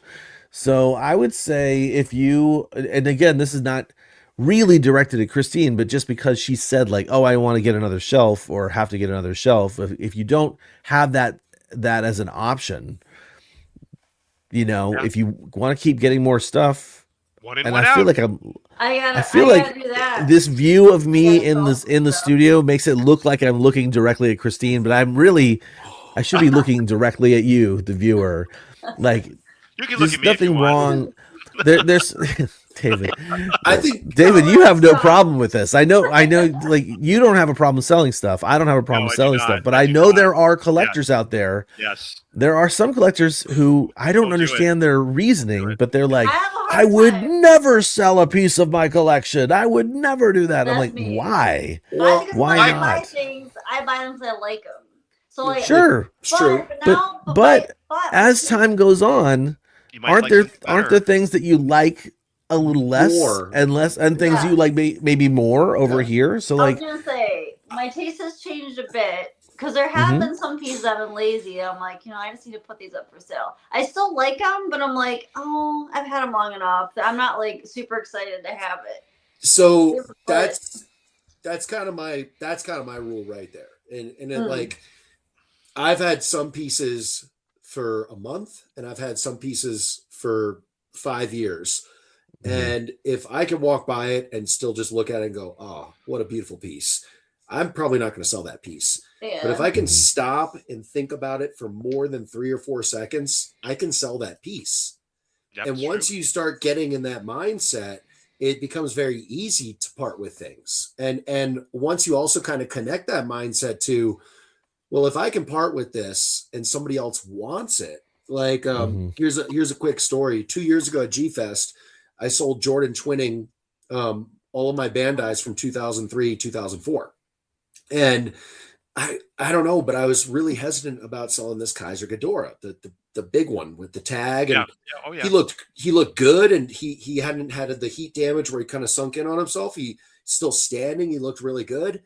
And I was like, I don't know, but I'm having this conversation with myself that I can sell it. So I said, okay, I could sell it. Well, I saw within an hour of being on the dealer's room floor, I saw a kid who was maybe 12 years old with that figure, and the grin on his face. Aww. I said, I'm so glad I sold it. I am so glad, because here I am questioning whether it even deserves to be in my collection, and it just made that kid's day. Oh, so that's awesome. And again, you alluded to it before. If I know Kyle wants something, I'm just using him as an example. Like, we can use the Megaton. Like, I like that Megaton, but I never really had the room to display it properly. I really liked it, and I thought it was a cool piece, and I'll probably never get one again. But Kyle he said, "Oh, I love this piece," and it helps that someone really wants it in their collection too, someone that you know, and I always have a problem with, it's not really a problem, like charging my friends out the nose for stuff. Maybe I won't do it. Maybe just a tiny bit more, than I bought it for. But for the most part, that made me feel really good and seeing it in his collection, and it looks great there. And he curated it. It looks better in his collection than it did in mine. So that is a factor too. And you took it a step further with someone you didn't even know, but again, Christine, there's no, you're like still considered to be young in the collecting world. Your journey changes and your likes change. Like things that I bought 10 years ago, I'm like, I don't love that anymore. That's not my thing. Like I got rid of all my Vinyl Paradise. Oh, I know. I wasn't because I wasn't. I regret it now. I mean, some of them, but there's so many that are so good. But most of them, I didn't.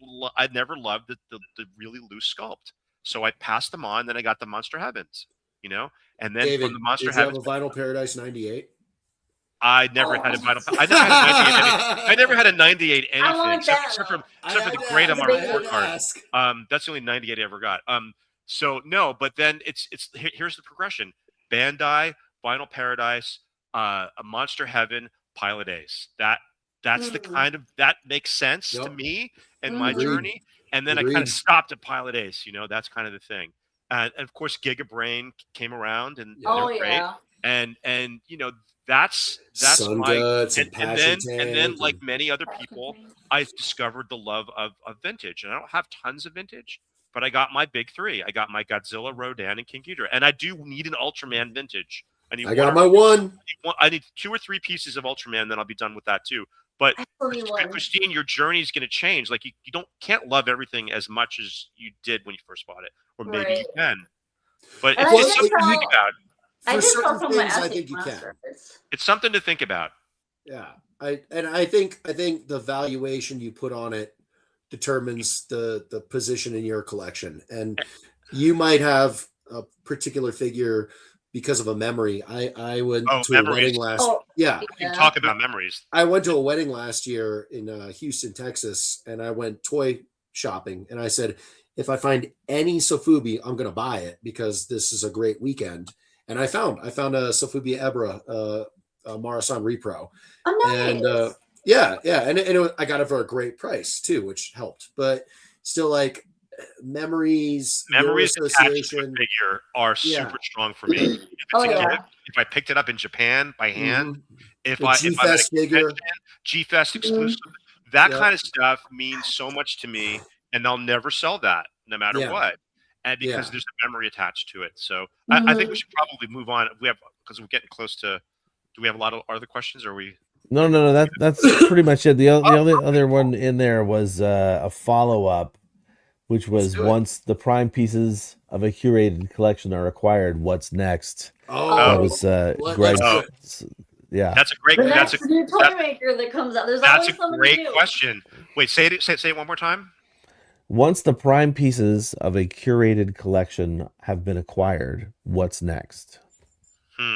David.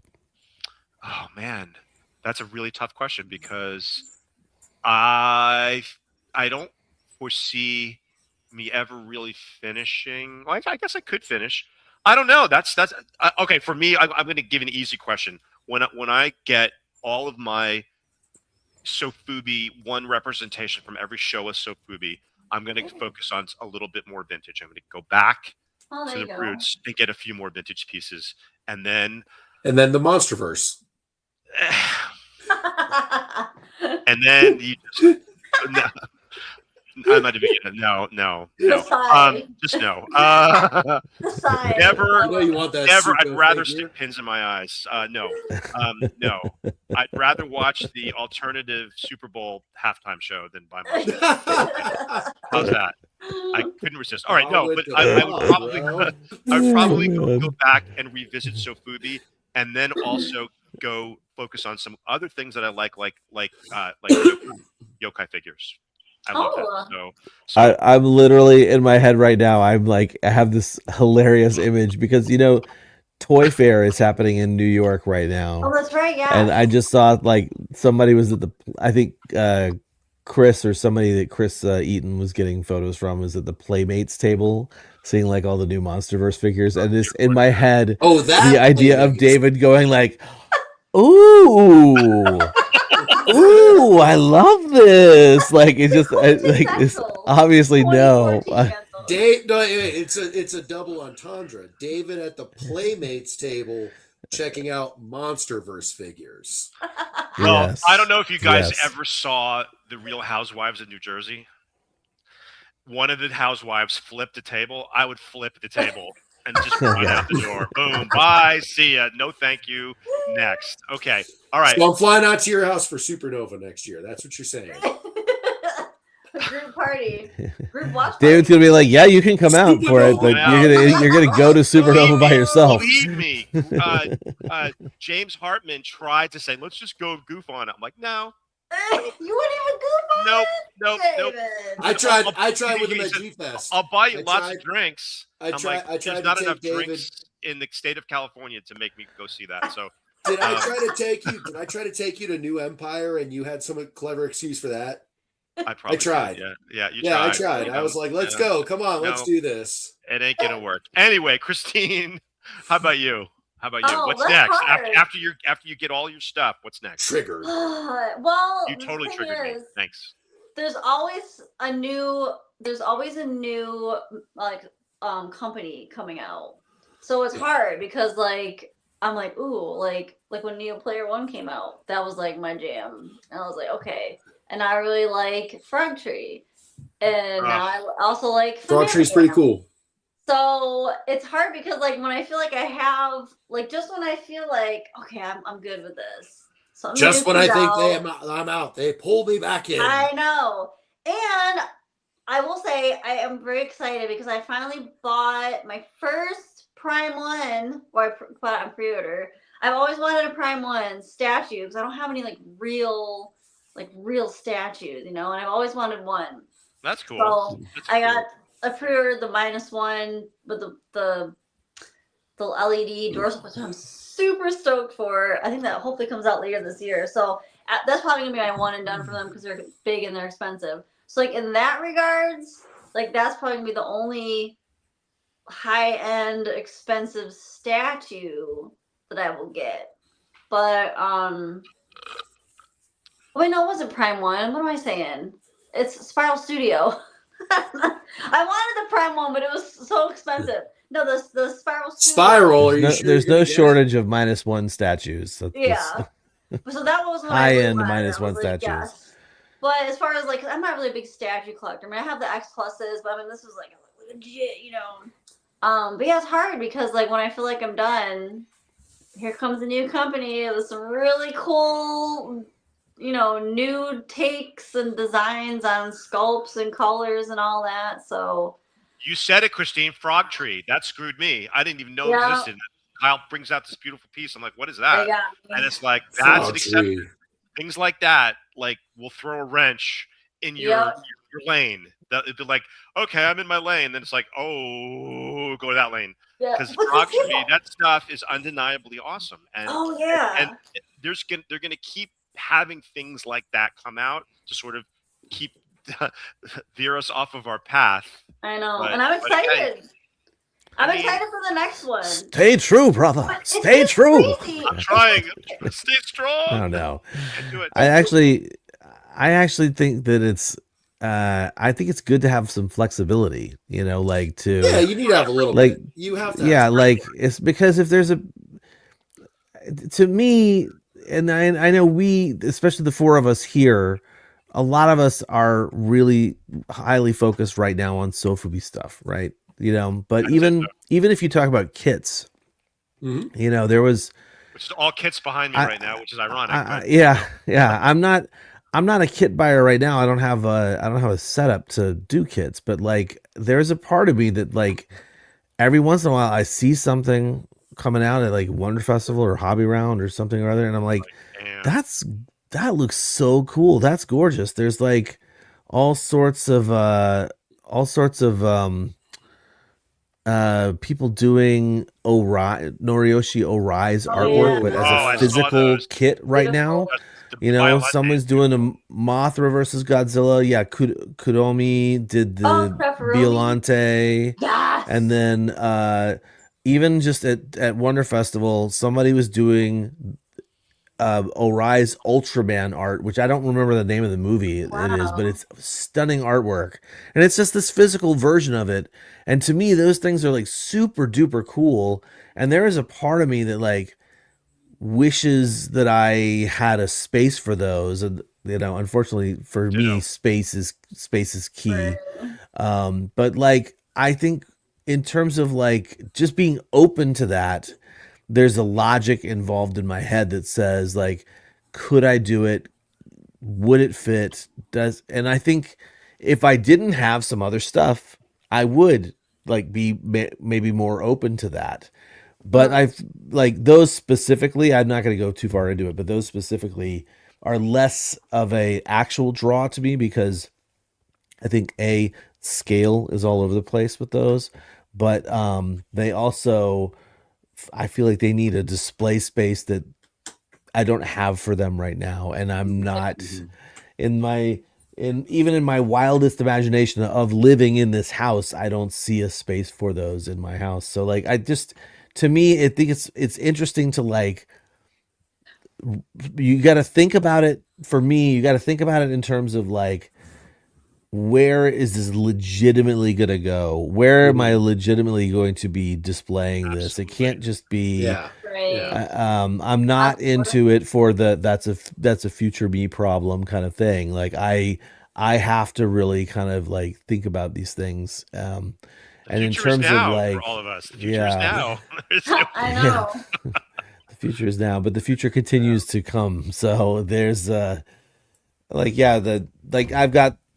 the GMKs, right? So I really only have like one more that I need, unless of course they come out with UG debuts another one. So which he may very well do. He might. It's true. But you know what? Actually, this prime example of that, I think, I've got my prime pieces, like to answer like the actual question that Greg posed. Like I've got my prime pieces from that. You know what's coming next? Freaking Mondo's GMKs, which look incredible, right? Yep. And I can't get those legitimately here in Japan. Really, actually, no, I can. I can actually. Thank you, Frank. But yeah, those are definitely like things I'm gonna have to be keeping in mind. I got your back if you ever need anything. Isn't it just crazy though? Like, it's just so amazing how these toys have been being made since when the first ones come out? 60s, 70s? Late 60s. And they're still coming out. Like, I don't know. It's just like incredible to me that there's so many different ways to interpret Godzilla in vinyl. That's right. But there's always something new and different. Like, like the frag trees. It was a great example, like with the swirling smoke thing, which is now the thing. Everybody's doing the smoke, and I'm like, it's just like I never would have thought of that, but somebody thought of that, and now it's a huge hit. And there's always like, and then the Neo Player One style, like it's just crazy how there's always a new company. Yeah. I think that's one of the best things about this hobby is like there's the innovation. Like what I was talking about with one of the reasons I love Wonder Festival is like, someone gets an idea in their head and then they're able to make it. And like before, if you take this out of the equation, this one day license out of the equation, and this, even taking the concept of like, I'm a fan and now I can make something with 3D printers. If you take that out of the equation, everything that gets produced is generally produced for mass production. And so a lot of times, like back in like, let's say 20 years ago, you didn't have that much imagination being poured into toy development. And so I mean, what a world we live in. Yes. We should probably start to wrap this up, but what a world we live in where creativity can really just exponentially expand our parameters from creating to purchasing and to displaying, really. So, and it's inspiring us. Like one last thing I'm going to say, one example, one exception that I'll always be drawn to is something that goes back to Japanese roots. Like when they take a Godzilla and they make him like something, with Japanese mythology or culture, that and even the frog tree almost does that because it looks like a statue to me. I've always said that from the beginning with the wisps of smoke, and it's very, I don't know. There's exceptions that will make me always veer off track and say I need to have that, or at least something like that. So, and again, like Kyle said, the innovation, and when they can take, like even like making Godzilla Daruma like that. Oh yeah, that's in a really good way, or Maneki Neko, that kind of stuff. I love that. I love that. So anyway, I don't want to. We could go on and on, but we're not going to. I know there's so many good things to talk about. I feel like we actually kind of, I mean, even though we've really been enjoying the conversation and sort of gotten off track from the exclusive aspect of things, I feel like we don't need to spend any more time on it. Nope. Really, like we could definitely wrap this up. Thank you guys for being part of this, and Greg, of course, thank you for being part of this episode. Thanks for having me. Thank you. It was wonderful. Wait, do we have a collector's moment thing? We don't actually. Jonathan, do you want to pop on for that, or you want me to explain it? Are we doing well, somebody, Hey, Jonathan. Hi, Jonathan. Hello. Hey, it's a good thing I actually set this up. I didn't think I was going to make it on, but I am happy to explain it, Kyle. So unfortunately, we ran into some technical difficulties with the file itself. Oh, no. There was no video received, just the audio portion. So we're going to figure that out. But once we do, trust, I listened to some of the audio, and it is phenomenal. It is phenomenal what I've heard from Frank and what he's been doing. Spoiler alert, it's gonna be Frank. But when we get the video figured out with the audio, trust, it's gonna be a really awesome one.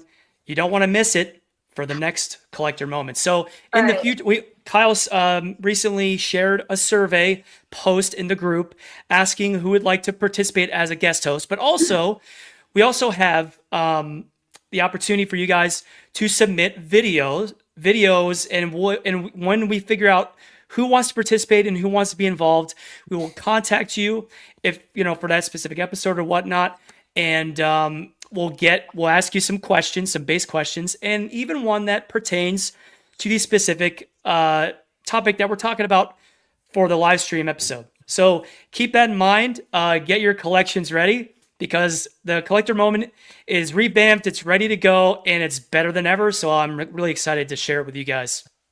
Excellent. Thanks so much, Jonathan. I'm kind of, awesome. I got to admit, I know I got to wait another month, but I was really looking forward to this one. But okay, it's just something. We'll do double next feature. month. It's okay. It'll get worked out. They can't be helped. Shogunai. Okay. Yep. And we're going to go ahead and, I think, wrap up the show for this one. Thank you again. We still have 36 people hanging out and watching, and we had 40 something not too long ago. So people were really sticking around for this.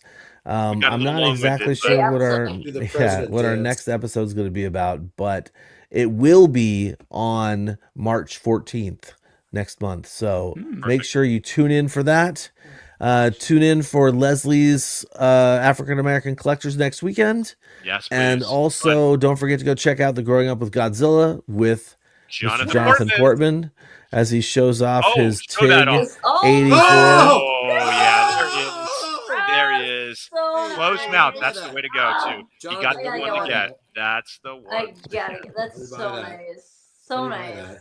It was a no-brainer. Jonathan needed to have. Let me buy that. The best one. Honestly, my first ever TIG figure, and I told some people, I told you guys as well in the past, I believe that if I was going to get a TIG figure, when I saw initially the first tease of the head sculpt, I said to a few of you guys and some close friends, I was like, this is going to be the one. Because I wasn't, I love them all, right? But I was I was too late on some of them, like knowing they were out there. So when I saw this one a few months before they revealed, I was like, this is the one right here. Oh, and it comes with the closed mouth is a magnetic tray. Yeah. From the epic scene, you just plop. It's a little fragile, but it fits amazingly. It just looks. And nobody's done that yet. Chef's with kiss. 84. A must-have You can tell from there's a little 84. glitter in there too. There's like there's like a sheen on, not glitter, but it's like a sheen on it. Metallic, kind And look, of. they It's did like the very tail, metallic, like, very they did the metallic. tail Just on came out of the boat. Tokyo Bay. Yep. Beautiful. Oh my Oh, god. blue. Wow. All right, let me buy that. Oh yeah, here we go. The epic angle from the film. There we go. It's about to Oh my stomp God, on you. totally. Okay, wait for it. Wait for it. The quintessential 84 Sofubi collectible right there. Oh, Yes, yeah. it is. I'm saying it. Figure of the year 2020. Can we just say 3/4 angle of any Godzilla is where it's at. This right here, if you can get a little of the spines in there as well, that's even better. But man, right there, look at that. Oh, look at those eyes. That's perfect. Closed mouth. I love Jonathan closed is mouth. smitten with this guy. I love it. I really am. I love it. Happy Valentine's Day. Yeah, to me. Valentine's Day. Happy Valentine's Day. Go All kiss right, the well, wives and your husbands. yes. And your Godzillas. And your Godzillas. And you got Zills, yeah. And your Rodans. And Greg, yes. thank you so much. Yeah, thank you, Greg. And thank you, everybody, for watching. And until next time, our planet may be doomed, our Earth devastated, the monsters are in revolt, and civilization is in chaos. Together we must unite and collect all monsters. See you guys.